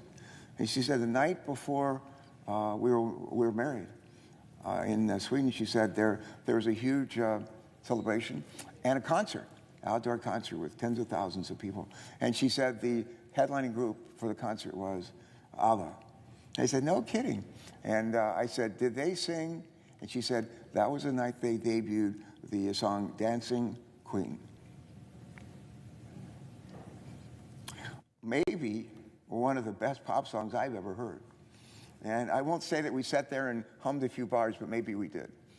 And but we had a lot in common with the Swedes and the Finns. We share a lot of likes and really very much appreciation, if you will, of the arts, including film and including music. We're a country that prides ourselves on our free enterprise system, but we have to do it with a heart. So do the Swedes. And this is, you look up the term no-brainer, and it's not, you won't find it in a dictionary. But if you look up a term no-brainer, Madam President, it would say, this vote today, and the issue that's before us. Why in God's name wouldn't we want the Swedes and Finns to join us together? Lisa Rochester's our congresswoman. We have only one. She's our congresswoman from Delaware. She has a saying. She talks about sticks tied together can't be broken. Sticks tied together can't be. One stick, you're going to break it. Tie a bunch of them together, you can't break them. And the same is true here. The same is true here. And the admission of Finland, the admission of Sweden into NATO makes that band of sticks even stronger and that much harder to break. I'm just delighted that we have an issue that in the time that there's been a fair amount of dissension in these halls.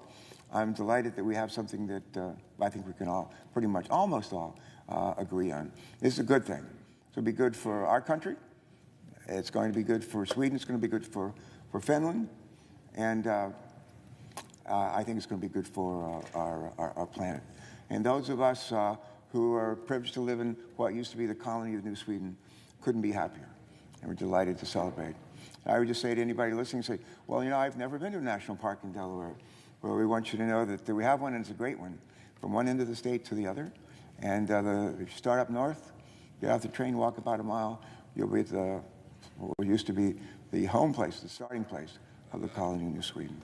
With that, Madam President, I think I've done enough damage here today, and thank you for the time to speak. And I think we're going to yield to a fellow from Alaska, who is a man, I don't know that he spent a lot of time in ships or boats. I spent a few years in a Navy guy, but Marine, they spend a lot of time. They spend a lot of time at sea. They take rides in our boats. So we're on the same team. I like to say different uniforms to Senator Sullivan, but same team. And on this one, we're on the same page, and it's great to be there. Thank you. I yield. Madam President. The junior senator from Alaska. Madam President, it's always good to follow my friend from Delaware, Navy Captain Carper, Vietnam vet, naval aviator, the whole works. So it's an honor to serve with him on EPW and other committees. So thank you, my good friend from Delaware. Madam President, I call up my amendment number 5192 and ask that it be reported by number. The clerk will report. The senator from Alaska, Mr. Sullivan, proposes an amendment numbered 5192.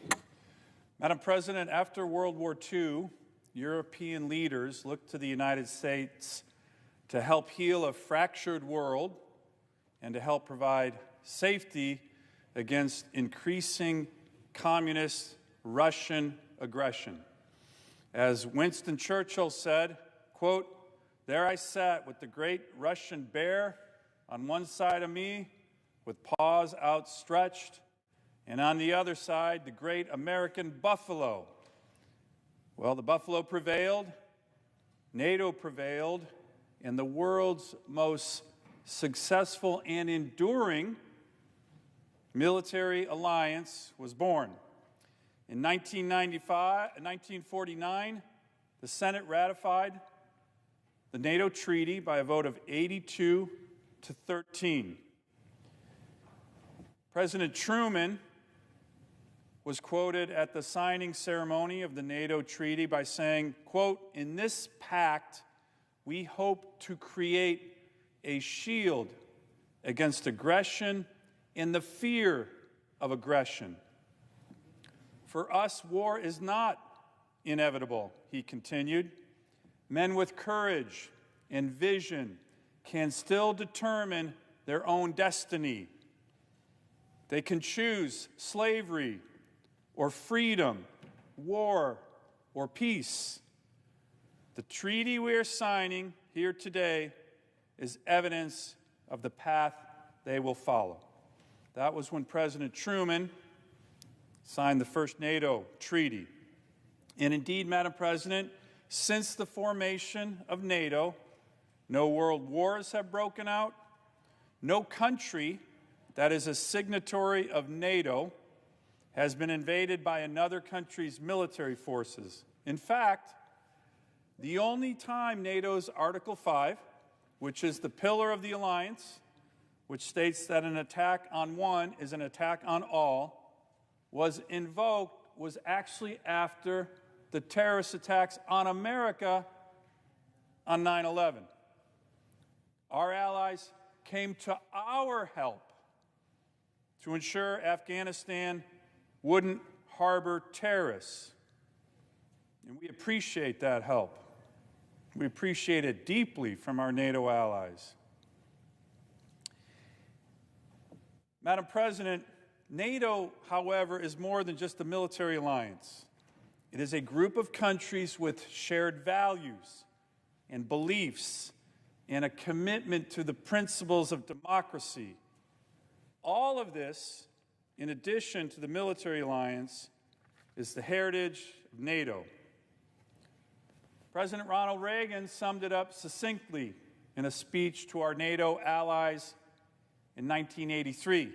Quote, "What do the Soviets mean by words like democracy, freedom, and peace? Not, I'm sorry to say, what we mean. Replace the word Soviet with Russia, and the sentiment unfortunately holds true today.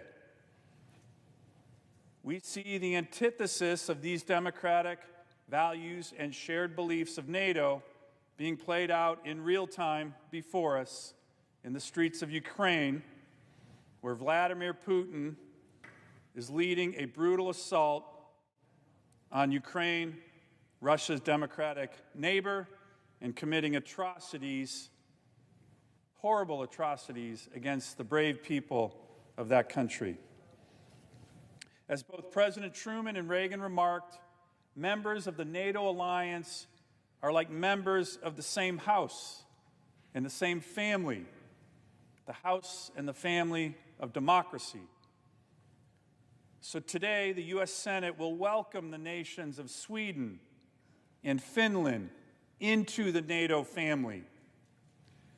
Like any family, we may not agree on everything, but when it's most important, we will have each other's back. That is the essence of NATO and the core reason for its success. Neither Russia nor any other country will be able to invade Sweden or Finland now, as they become members of NATO, without its NATO allies coming to their support. Of course, Finland has experienced the Russian invasion in 1939, where, without the help from other nations, its greatly outnumbered, brave Finnish army fought off over 1 million Russian forces for 3 months. But that won't happen again to Finland. And it won't happen to Sweden. They won't be alone now. We welcome these countries' commitment to freedom and their advanced professional militaries, which will make NATO stronger. And to Finland and Sweden, no longer will you be working with NATO, you will now be working in and part of the greatest defense alliance in history. So welcome to these great countries.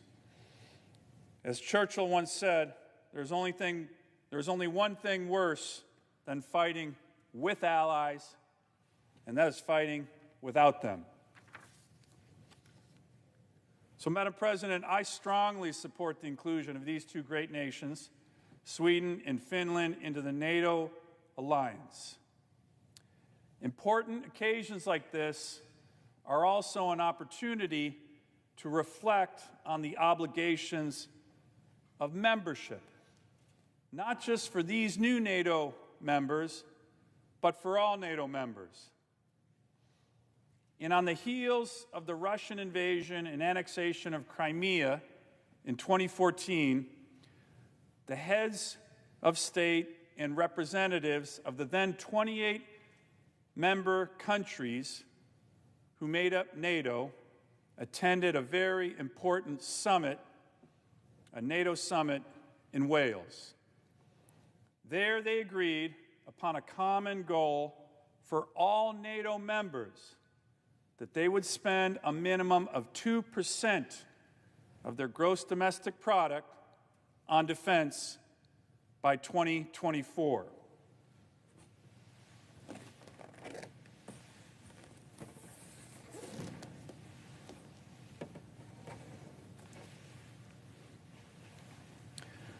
This 2% of GDP NATO defense spending goal has been strongly supported for decades by American administrations, both Republican and Democrat. Presidents Bush, Obama, Trump, and now President Biden. At the time, in 2014, of the NATO summit in Wales, 10 of the 28 members of NATO met that 2% guideline. Now, 8 years later, in 2022, the 30 NATO country members, we only have 8 of those 30 meeting that 2% threshold. I have a chart here, lays out the 2% goal, who's above it, who's below it. It's many other countries besides the ones that are listed there, Madam President. But the bottom line is, since Wales and that important commitment, there's not been much progress in NATO on this shared goal and commitment. Now, I am a very strong supporter of NATO and a very strong supporter of the U.S. military. And I want NATO to endure for decades to come. But alliances can't endure if shared commitments and shared burdens are not met. This is particularly true for democratic alliances like NATO. There must be a sense among the citizens of such countries that all are pulling their weight for the collective defense of the alliance, for the collective defense of each other. So as I mentioned at the outset, Madam President, I'm calling up an amendment to the resolution. My amendment is to make this commitment clear.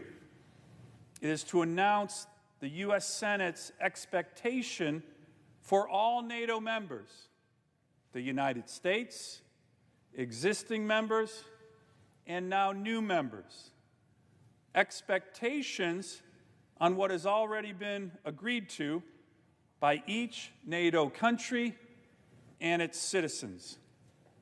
The amendment is simple. It states the following: the Senate declares that all NATO members should spend a minimum of 2% of their gross domestic product on defense and 20% of their defense budget on major equipment, including research and development, by 2024, as outlined in the 2014 Wales Summit Declaration. That's it. It's a simple amendment, Madam President, and I hope it can pass in the next hour by voice vote. Let me conclude with this. A robust, expanded NATO with Finland and Sweden and as new members is needed now more than ever, especially given the brutal invasion of Ukraine by Russia. We need to fully understand the broader implications of this invasion. We have entered a new era of authoritarian aggression, led by Russia and China's dictators, who are increasingly isolated and dangerous, driven by historical grievances, paranoid about their democratic neighbors, and willing to use military force and other aggressive actions to crush the citizens of such countries. These dangerous dictators, Vladimir Putin and Xi Jinping, are increasingly working together to achieve their aggressive goals. We must wake up to the fact that this new era of authoritarian aggression will likely be with us for decades. We need to face it with strategic resolve and confidence.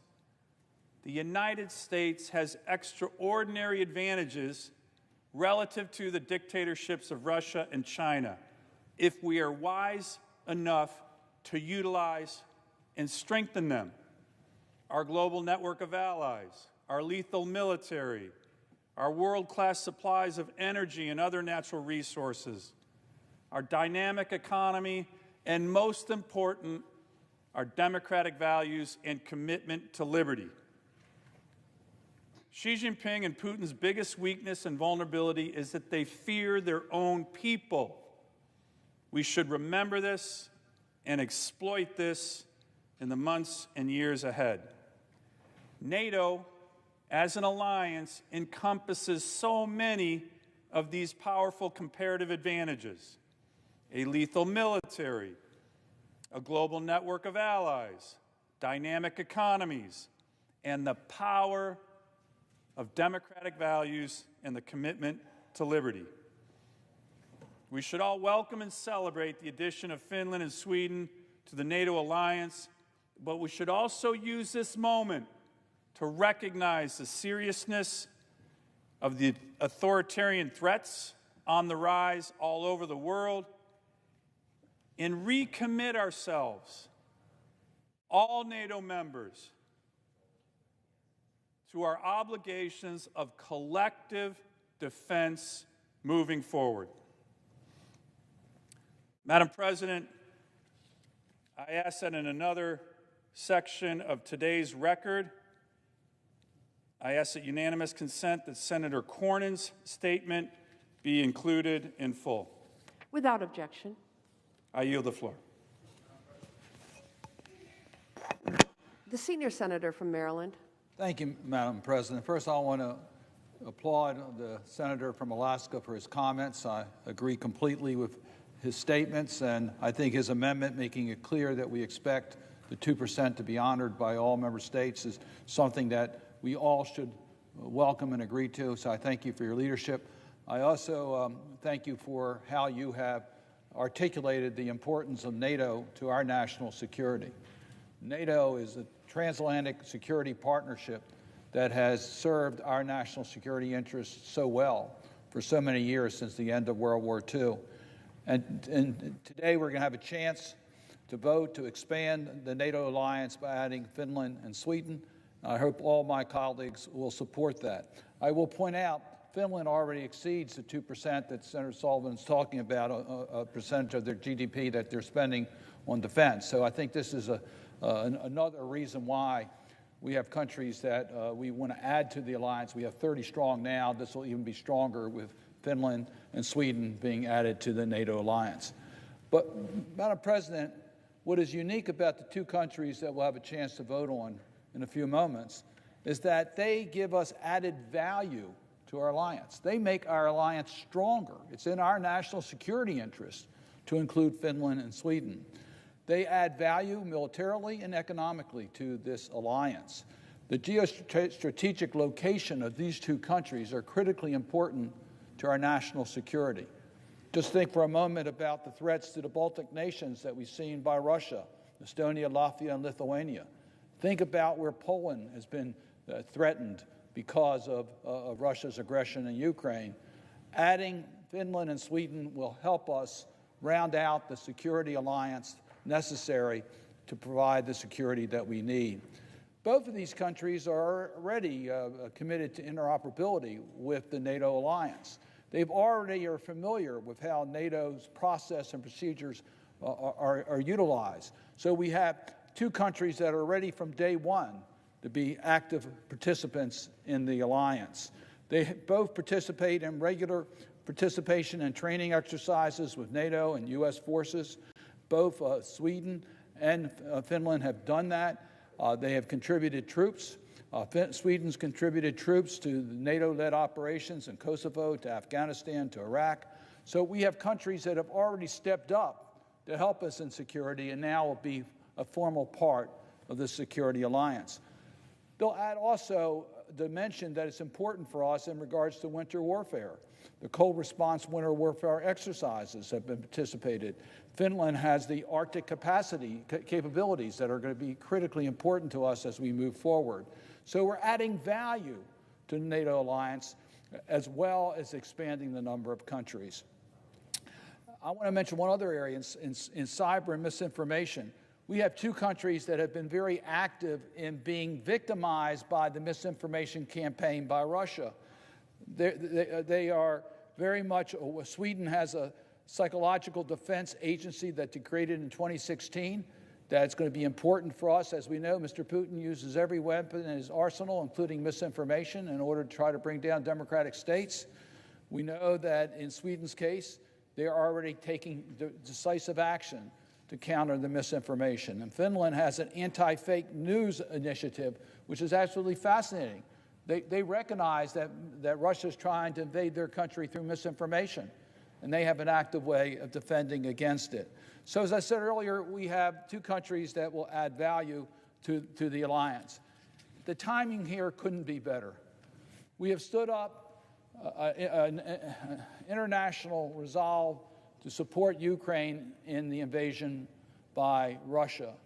Expanding NATO at this moment is a clear message to Mr. Putin that we stand with the democratic countries of Europe, and we are prepared to expand our NATO alliance to guarantee their protection. So these two stalwart democratic nations, Finland and Sweden, have been robust partners to the United States and Europe on countless fronts. They have provided humanitarian aid to many countries in need, including Ukraine during the unprovoked invasion by Russia.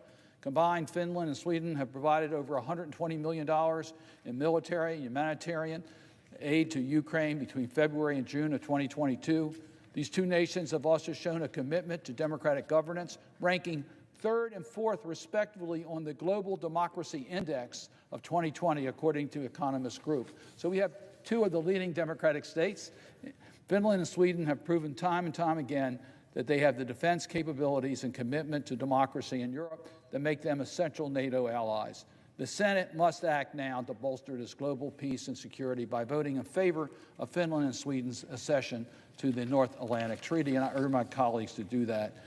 Madam President, I would ask that in a separate section from these remarks that I be permitted to enter comments about the one-year anniversary of the fall of Afghanistan, pointing out that the Biden administration has been able to assist in the evacuation of so many American citizens, some people that helped our U.S. mission, those that were involved in the democratic reforms in that country, but there's still a mission that we need to participate in to save people. So I would ask consent that those comments be included in a separate part of the record. Without objection. With that, Madam President, I would yield the floor. Madam President. The senior senator from Maine. Madam President, I ask unanimous consent that the following senators be permitted to speak prior to the scheduled votes. Senator Collins for up to 10 minutes, Senator Graham for up to 5 minutes, Senator Blunt for up to 5 minutes, Senator Romney up to 5 minutes, Senator Risch up to 5 minutes. Senator Paul, up to 10 minutes. Senator Sullivan for up to a minute, and Senator Menendez for up to 10 minutes. Without objection. Madam President, I ask unanimous consent that Heidi Zisselman, a fellow in my office, be granted floor privileges through August 4th, 2022. Without objection. Thank you, Madam President. Madam President, I rise in strong support of the ascension of Finland and Sweden into the NATO alliance.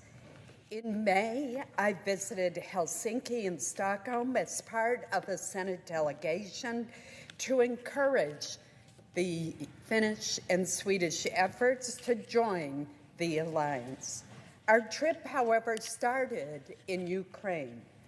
There, after a long secret journey under cover of darkness, our contingent of 4 senators met with President Zelensky for 2 hours. We discussed the military, humanitarian, economic, and security consequences of Russia's unprovoked, brutal war against Ukraine. I asked President Zelensky whether he thought Vladimir Putin's attack on his country had had the opposite effect of what he had intended. For example, the Russian-speaking sections of the eastern Ukraine are now embracing their Ukrainian identity, and NATO is more united than ever. President Zelensky told me that Putin's war of aggression not only had been the opposite of the easy conquest that Putin had expected, but also had strengthened the NATO alliance and the European Union. Mr. President, one cannot understate how Russia's invasion of Ukraine has upended decades, and in the case of Sweden, centuries of security policy for these countries. For 200 years, Sweden has maintained a policy of neutrality. But as Swedish Prime Minister Andersson put it to me, February 24th changed everything. That, Mr. President, was the date of the Russian invasion of Ukraine. Finland, which shares an 830-mile border with Russia, likewise concluded that Russia's aggression required a dramatic rethinking of its security. To demonstrate the reality on the ground, the Finnish president took us outside of his home and pointed to his right, where Tallinn, Estonia, is only 50 miles away across the Baltic Sea. He then pointed to his left and told us St. Petersburg, Russia, is only 200 miles away. Our visits to these leaders came just as the parliaments of Finland and Sweden were voting to formally request admission into NATO.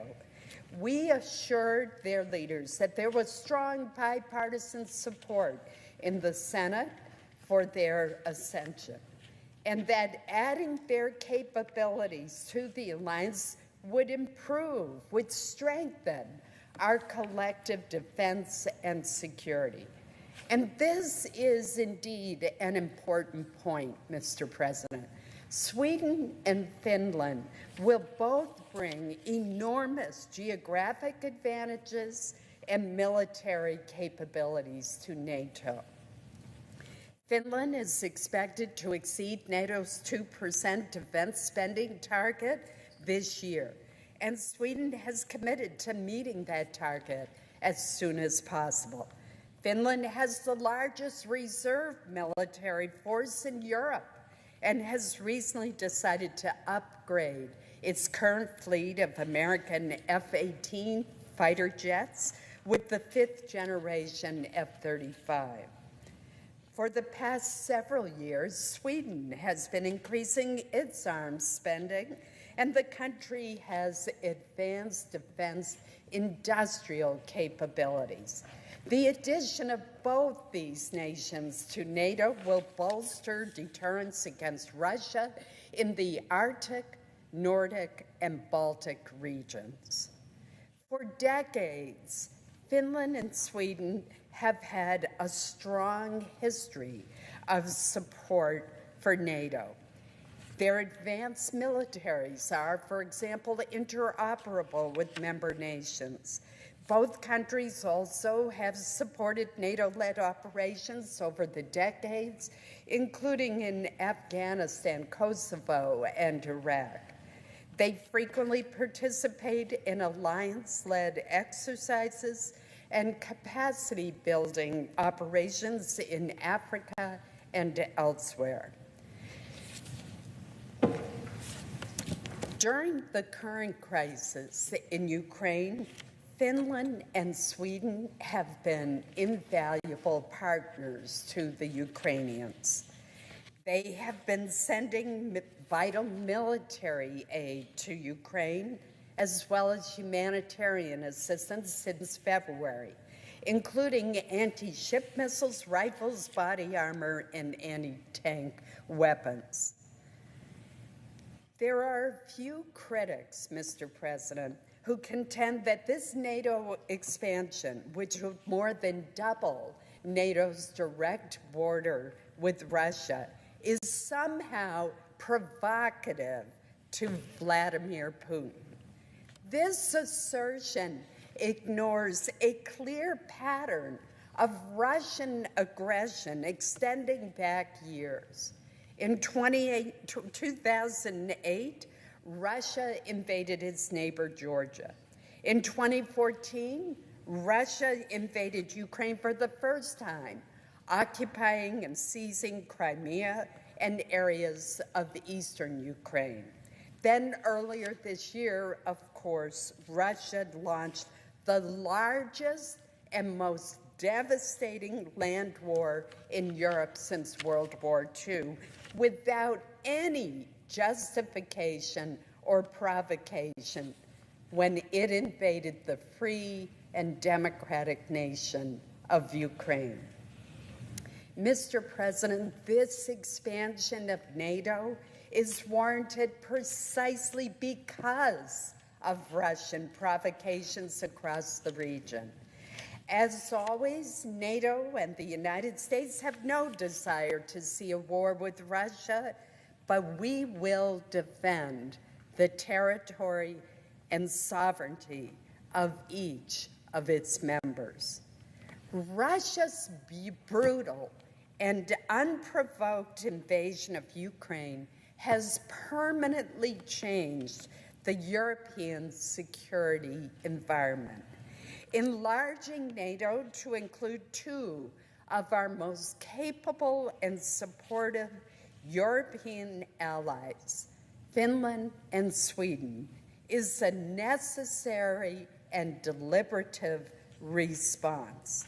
I urge all of my colleagues in a strong vote to join me in the swift ratification of Finland and Sweden's accession into NATO. Thank you, Mr. President. Mr. President. The Senator from South Carolina. Thank you.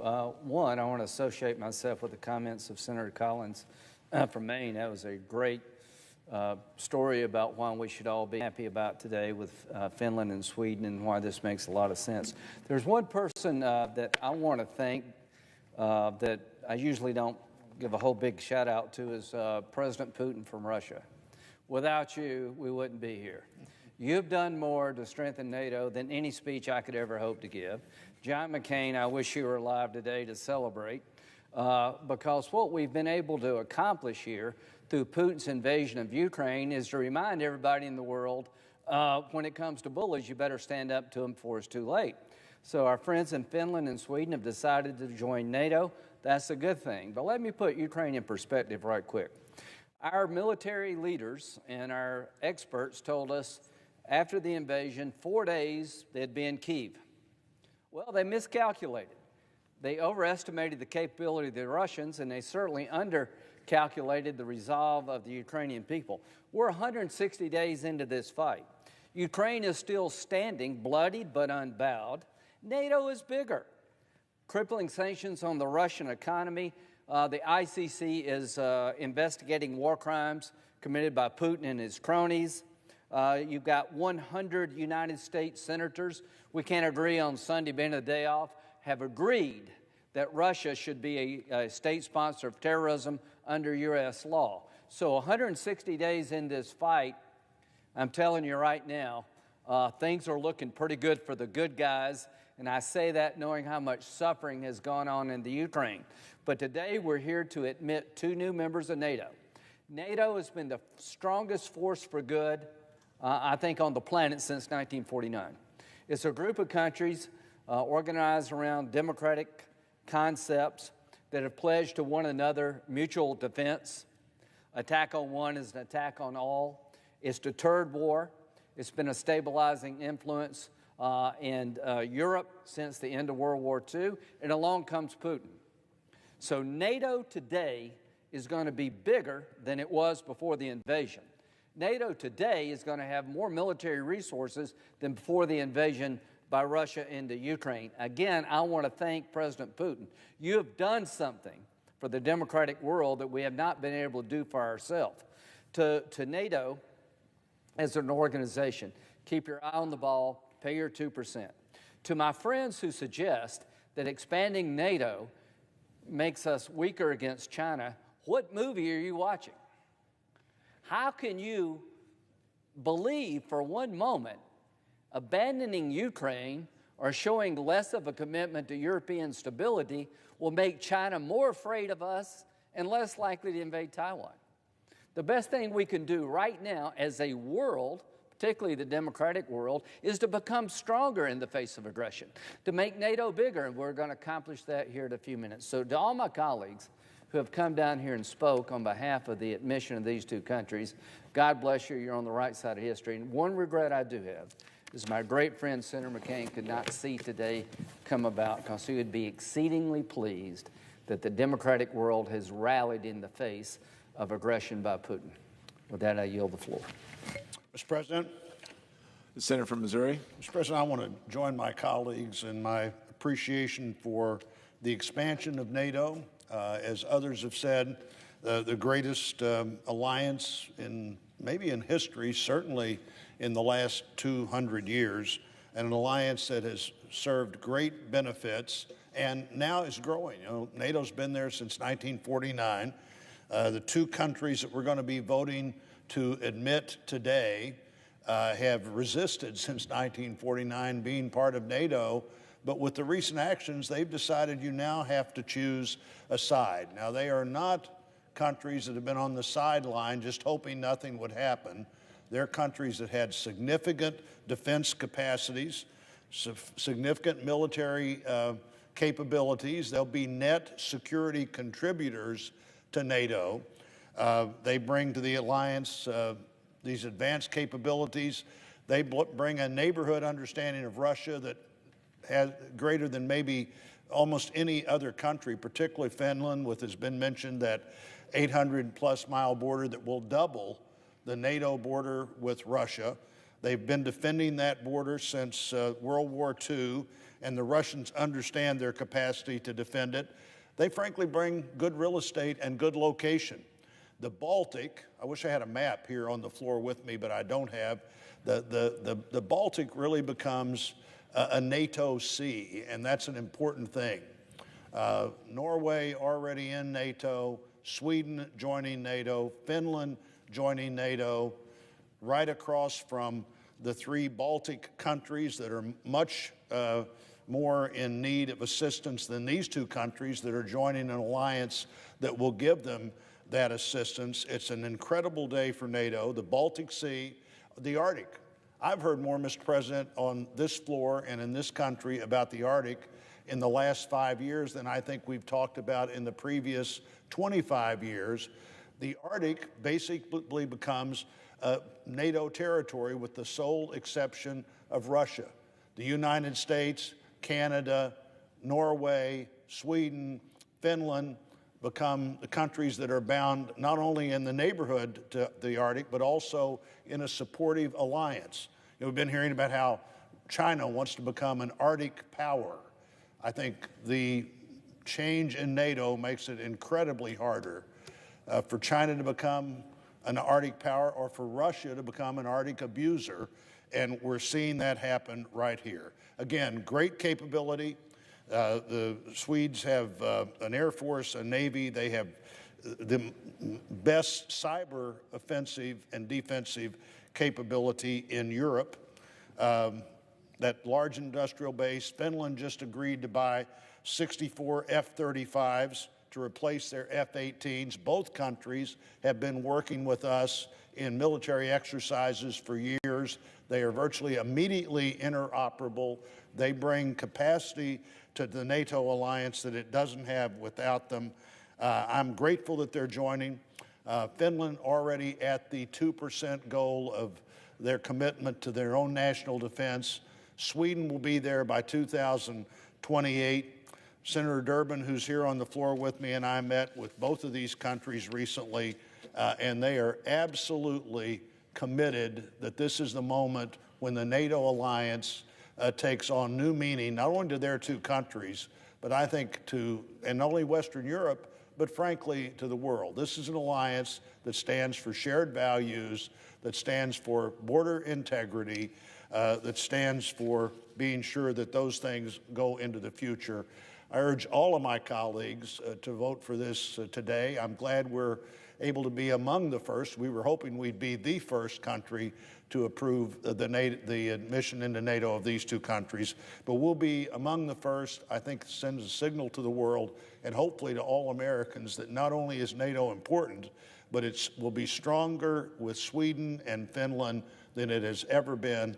And I look forward to the opportunity to cast this vote today.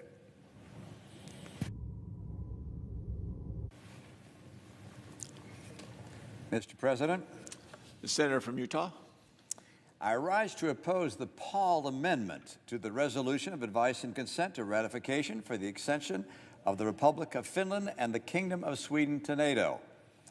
Like virtually all of my colleagues, I heartily support the admission of Sweden and Finland into NATO.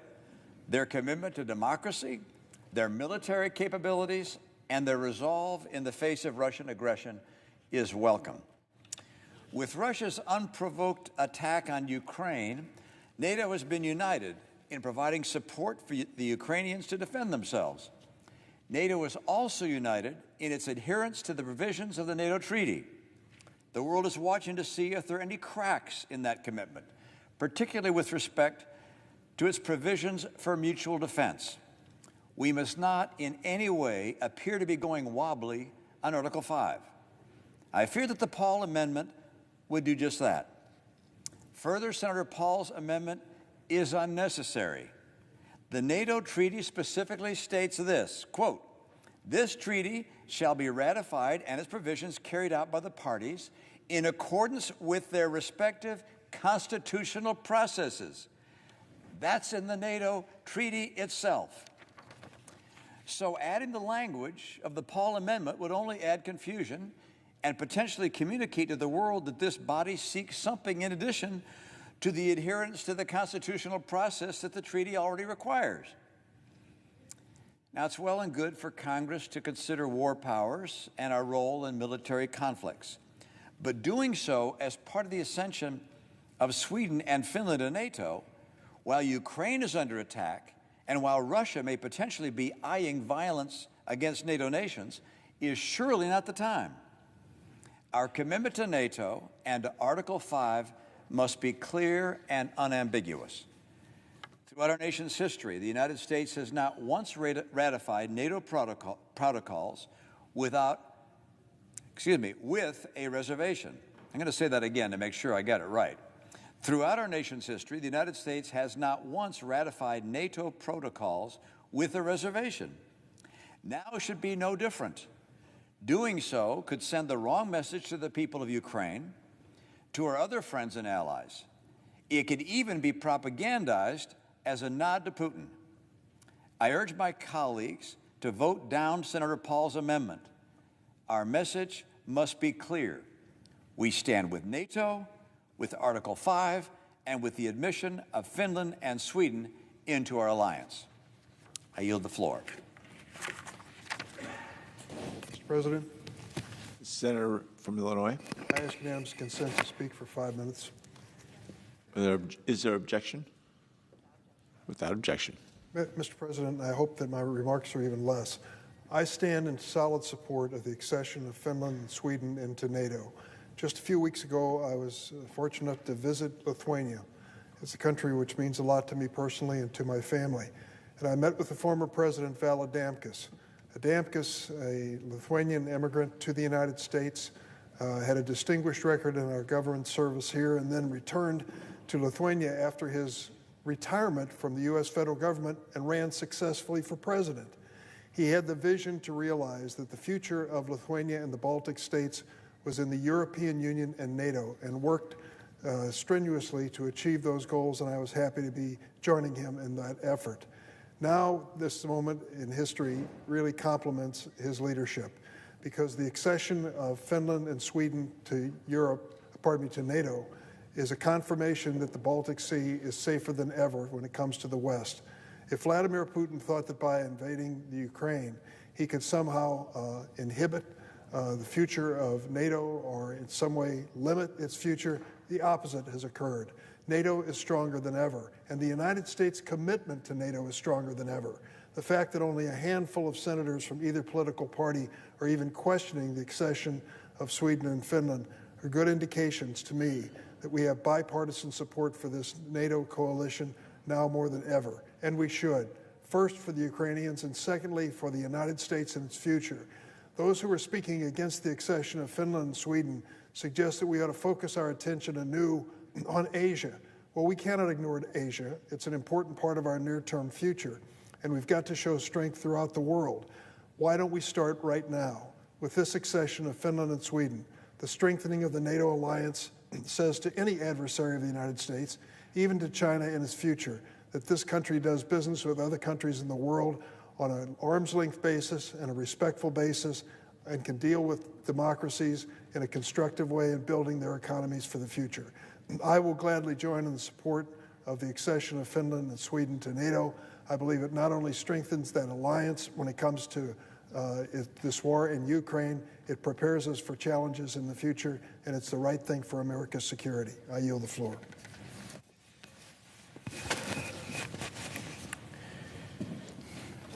Mr. President.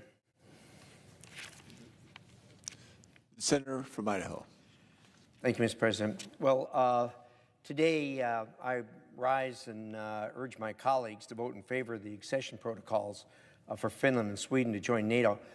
This is probably one of the easiest votes I'll ever make in the United States Senate.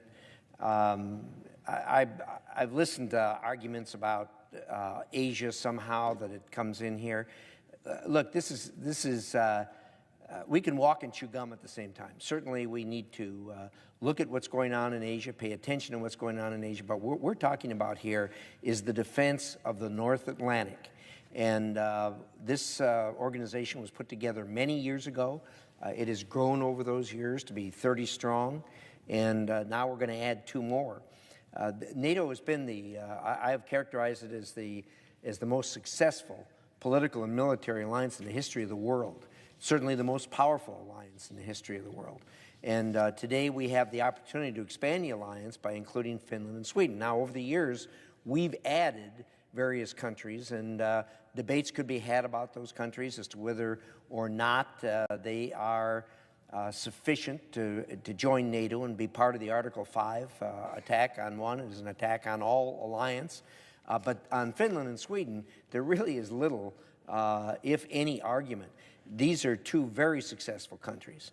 And this accession process is an important chance for the U.S. to demonstrate leadership in NATO, We have over the years, and we will continue to do so, and the United States' commitment to its modernization and to its future. The Senate Foreign Relations Committee has carefully consulted and coordinated with our NATO allies, the governments of Sweden and Finland, with the administration, within the Senate itself, to ensure this process could move as efficiently as possible. I can tell you that personally, and others have done the same over recent years, and particularly over recent months, have pressed Finland and Sweden to change their view as to whether or not they should remain neutral and instead move into the NATO alliance.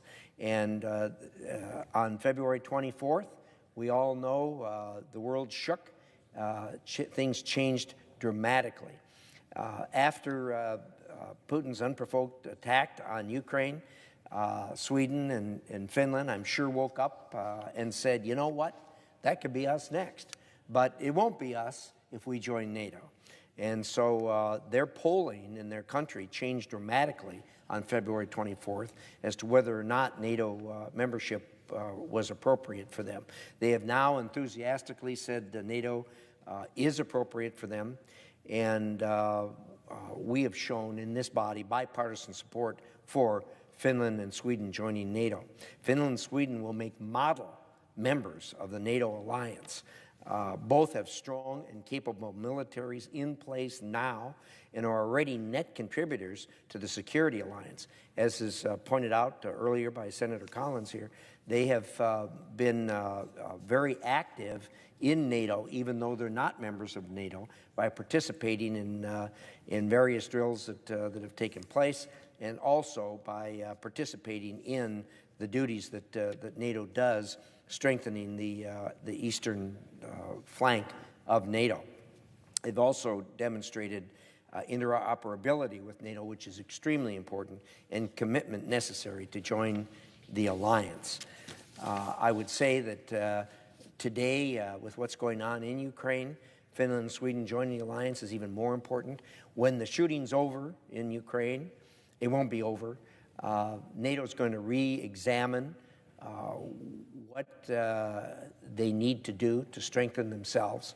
And certainly one of those will be an examination of hardening the eastern flank. And Finland and Sweden obviously are on the eastern flank, will add considerably to that. And not only that, it's going to cost more to defend the eastern flank simply because of what Russia has done. And Finland and Sweden will be a contributor, as will everybody in NATO. Adding these two nations as full members of our alliance will further deter any temptation by Russia to engage in military adventurism in the Baltic and Arctic regions. I believe Russia is already deterred when we say, and our NATO allies say, the European nations say, to Putin, not one square inch, whether it's on the eastern border of one of the Baltic states, or whether it's in downtown London or in the United States. An attack on any of the NATO countries is an attack on all of them, and the response will be swift. Today's ratification of Finland and Sweden as new members of NATO will both send a strong message of transatlantic unity to Putin, strengthen NATO against Russia's growing threat. NATO was put together originally to push back on Russia, and it's obvious that that need has not gone away. I want to urge my colleagues to vote yes. This is a really easy vote. Thank you, Mr. President. I yield the floor.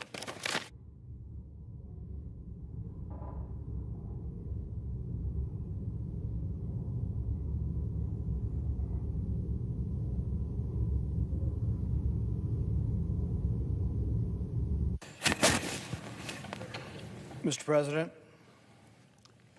Senator from Kentucky.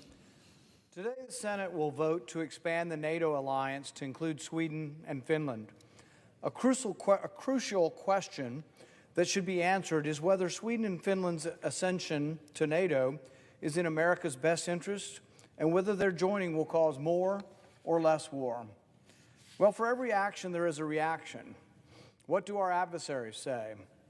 Well, Putin's immediate response was that Russia does not have a problem with Sweden or Finland applying for NATO, but that the expansion of military infrastructure into this territory will, of course, give rise to reaction and response. So from Russia's perspective, they likely will tolerate Sweden and Finland in NATO, but likely will not tolerate certain weapon systems in Finland or Sweden. Advocates of NATO expansion say we can't be held hostage to Russia's threats. Perhaps. But if a country announces they will do X if you do Y, shouldn't someone at least contemplate the potential scenarios? The Russians have already announced that placing certain weapon systems in Finland is a red line. Whether the red line is justified is not the issue. The issue is, knowing your adversary's position, is it worth the risk of pushing missiles into Finland? The world has changed since Putin invaded Ukraine. Arguments that admitting Sweden and Finland to NATO could provoke Russia are less potent now, since Putin's war shows that he can be provoked by actions short of Ukraine's actual admission to NATO. Diplomats, though, should try to envision how the Ukraine war might end. One possible end would be, as Zelensky has stated, a neutral Ukraine, not militarily aligned with either the West or the East. Neutrality doesn't have to always be a weakness. Neutral nations can serve as intermediaries in conflict resolution. Often, our discussions with Iran use neutral Sweden as a conduit. When all nations are aligned, who will be the mediators? The world will soon lose the important roles played by a neutral Finland and Sweden. But Putin's invasion of Ukraine has changed the world. In this new world, I am less adamant about preventing NATO's expansion with Sweden and Finland. But I am still adamant about the reality that NATO's expansion will come at a cost. I'm here today to propose a reservation to ensure that this expansion will not come at the expense of losing our ability to determine where and when the United States goes to war. My reservation merely reasserts that Article 5 of the NATO Treaty does not supersede Congress's constitutional responsibility to declare war before the U.S. commits troops to war. The founders designed the separation of war powers to ensure that the decision to engage in hostilities would be made only after serious deliberation, according to our Constitution. The United States would resort to war only after the collective wisdom of the people's elected representatives determined war is in the best interest. We know this because our founders told us so. At the Pennsylvania Ratifying Convention, James Wilson stated that the proposed Constitution would not allow one man or even one body of men to declare war. In Federalist number 69, Alexander Hamilton explained that the president would be restricted to conducting the armies and navies which Congress alone would raise and fund. The father of our Constitution, James Madison, argued, in no part of the Constitution is more wisdom to be found than in the clause which confides the question of war or peace to the legislature. Some have argued that a vote for my amendment is to go wobbly on NATO's Article 5 commitment. I would argue that Gold Star parents and our men and women in the field don't want Congress to go wobbly on the Constitution. There is no more serious question that we are entrusted to answer than whether to commit the men and women of the armed services to war. We cannot delegate that responsibility to the president, to the courts, to an international body, or to our allies. This is our constitutional responsibility, one that we have freely taken and one that our constituents expect us to uphold. I also want to assure my colleagues here that adoption of my reservation will not jeopardize the NATO treaty. Some will argue, while the substance of my reservation is unobjectionable, the process of adopting the reservation threatens the expansion of NATO. Nothing could be further from the truth. It is true that reservations must be accepted by the other parties, but the other parties are NATO allies. The other parties are NATO allies who are all dependent on us to come to their rescue. You think they're going to lecture us on obeying our own Constitution? We should expect those allies to respect Article 11 of the NATO Treaty, which states that the provisions of the treaty are to be carried out in accordance with each country's respective constitutional process. Additionally, my reservation does not require any other country to take action or renegotiate the treaty. The reservation will be deemed accepted if our allies do not object after a period of 12 months. I call on my colleagues to support my proposal to reaffirm that our Constitution and the NATO treaty are abundantly clear. Our international obligations do not supersede Congress's responsibility to declare war. It's in our Constitution, it's the supreme law of the land, and we should today reassert that we will obey the Constitution above all else. I call up my amendment number 5191 and ask that it be reported by number. Clerk will record. Senator from Kentucky, Mr. Paul, proposes an amendment numbered 5191 to the resolution of ratification to Treaty Doc number 117-3.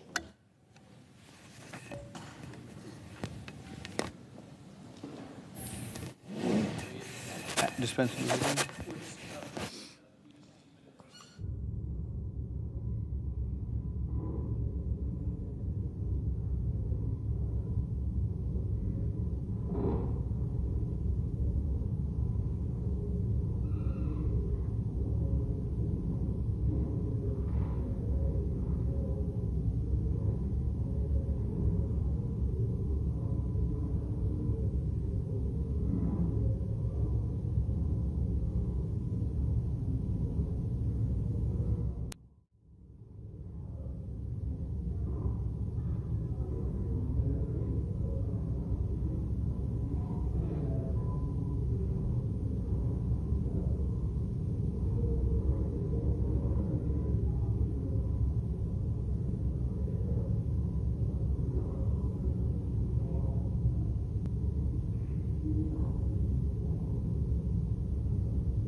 President.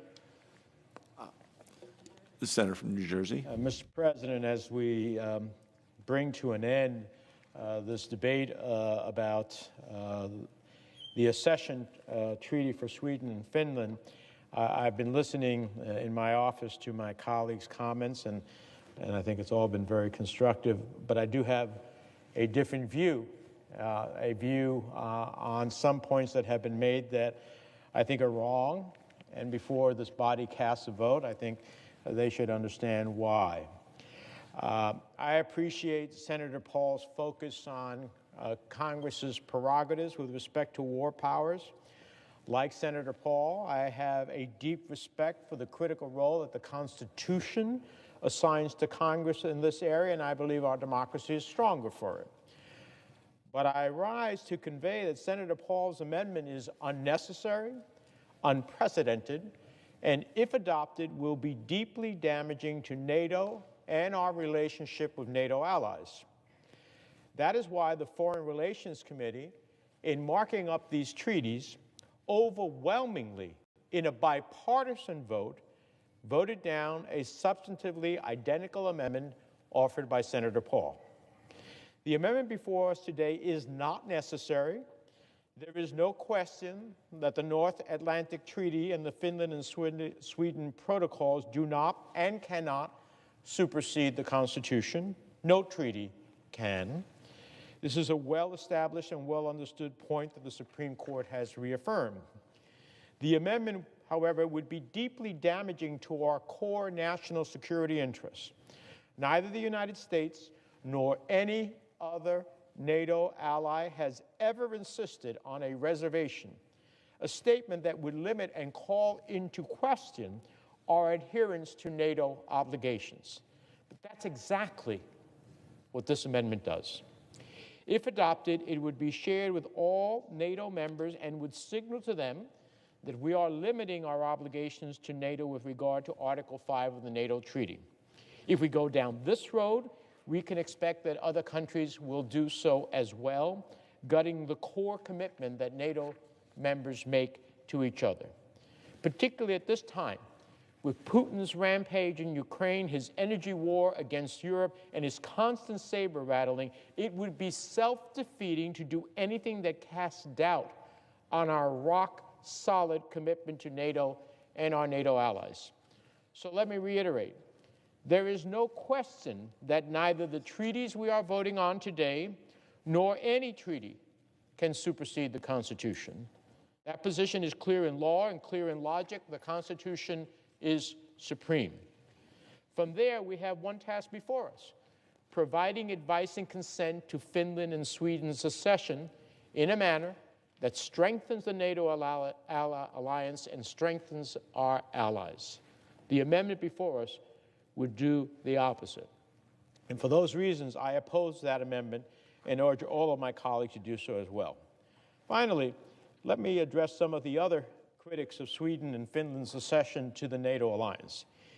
Each day we fail to act, we send a message of indecision and division. Some Republican critics oppose Sweden and Finland joining NATO because they are worried about the cost to the United States. But that is simply untrue.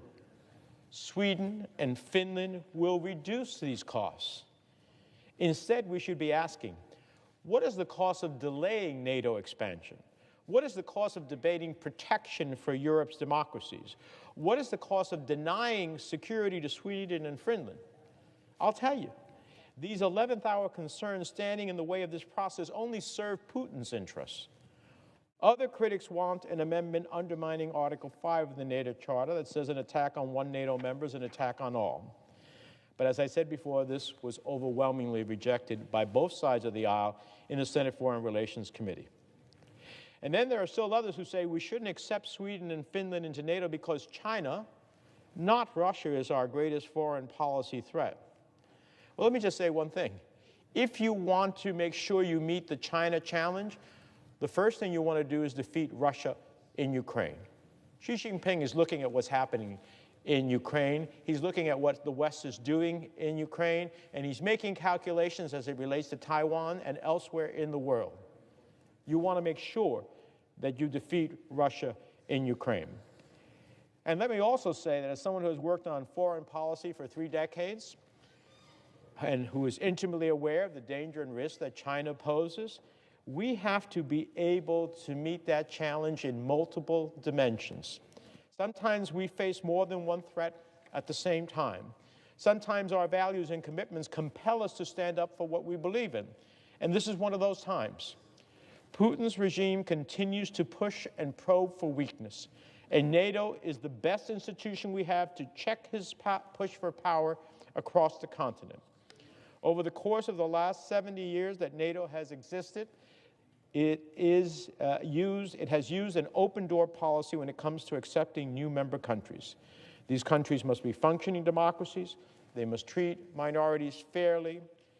They must resolve conflicts peacefully, be able to contribute to the NATO alliance. This criteria describes Sweden and Finland to a T. So I urge my colleagues to vote yes to accept these prosperous democracies into NATO, vote yes to reduce the costs on the United States and the entire military alliance, vote yes to embracing the values and modern militaries of Sweden and Finland, vote yes to having these 2 democracies join us, vote yes to strengthening the North American Treaty Organization today. I yield the floor. Mr. President. Senator from Alaska.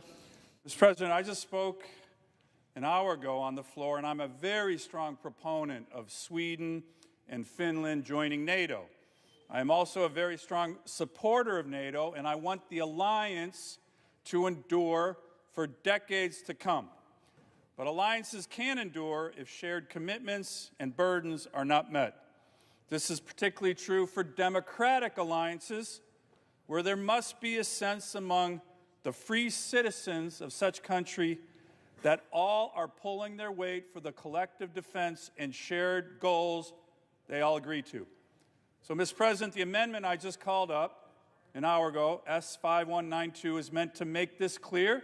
Simply states that the U.S. Senate expects all NATO members to spend a minimum of 2% of GDP on defense spending as agreed at the NATO summit in Wales in 2014. This will make NATO stronger, as will the accession of Finland and Sweden as new members.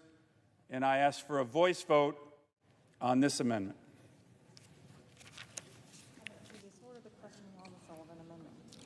Under the previous order, the question is on the Sullivan Amendment. All those in favor say aye. Aye. All those opposed, no. The ayes appear to have it. The ayes do have it. The amendment is agreed to. The question now occurs on the Paul Amendment. Yes, Senator from Idaho. Is there a sufficient second? There appears to be. Clerk will call the roll. Ms. Baldwin, Mr. Barrasso, Mr. Bennett, Mrs. Blackburn, Mr. Blumenthal, Mr. Blunt, Mr. Booker, Mr. Bozeman, Mr. Braun, Mr. Brown, Mr. Burr, Ms. Cantwell, Mrs. Capito, Mr. Cardin, Mr. Carper, Mr. Casey, Mr. Cassidy, Ms. Collins, Mr. Coons, Mr. Cornyn, Ms. Cortez Masto, Mr. Cotton, Mr. Kramer, Mr. Crapo, Mr. Cruz, Mr. Daines, Ms. Duckworth.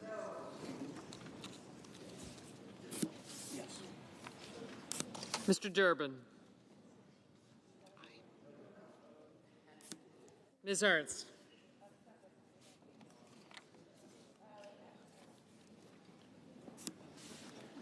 Mrs. Feinstein. Oh, it's up.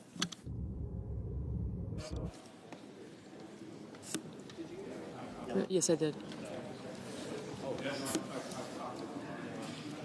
Sure. Let me get these. No? Okay, got you. Thank you. Got you.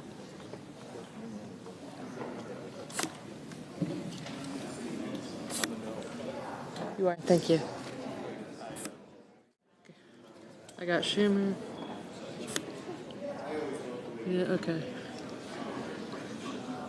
Fisher is next.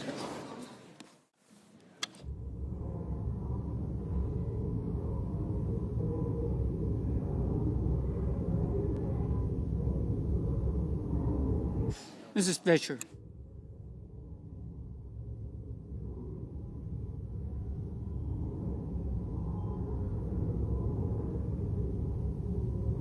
Mrs. Gillibrand.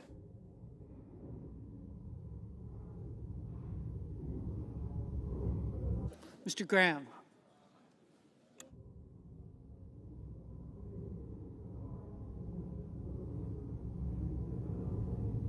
Mr. Grassley.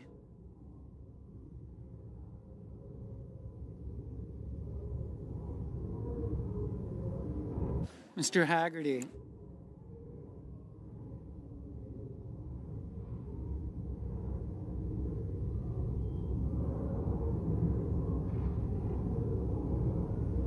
Ms. Hassan.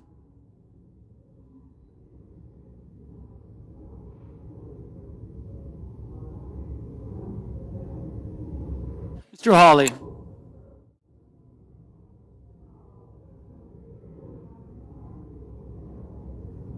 Mr. Heinrich.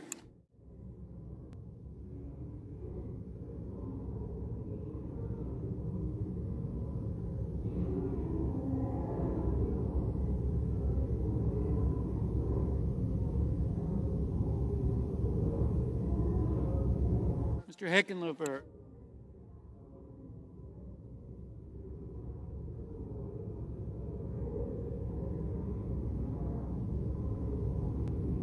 Mr. Rono.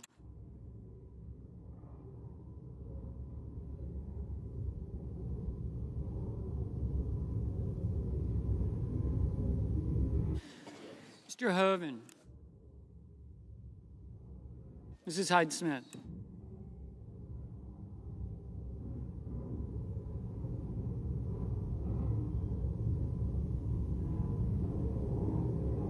Mr. Inhofe.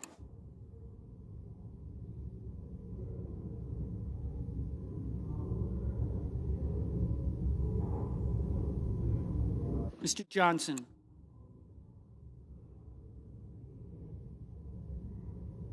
Mr. Kane. Mr. Kelly.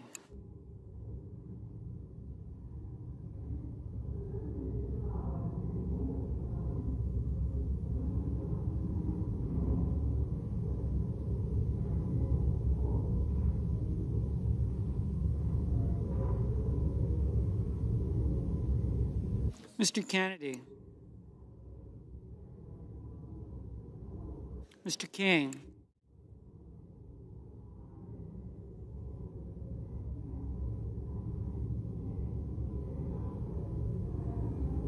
Ms. Klobuchar.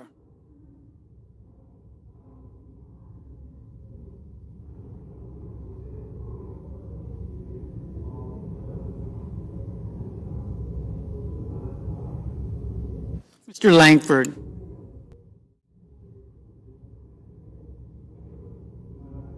Mr. Leahy.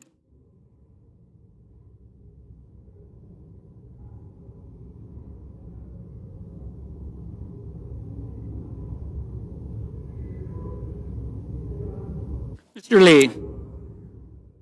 Mr. Lujan. Ms. Lummis.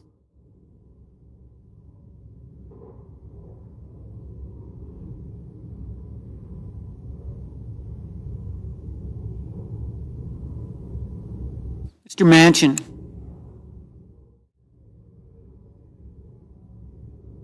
Mr. Markey.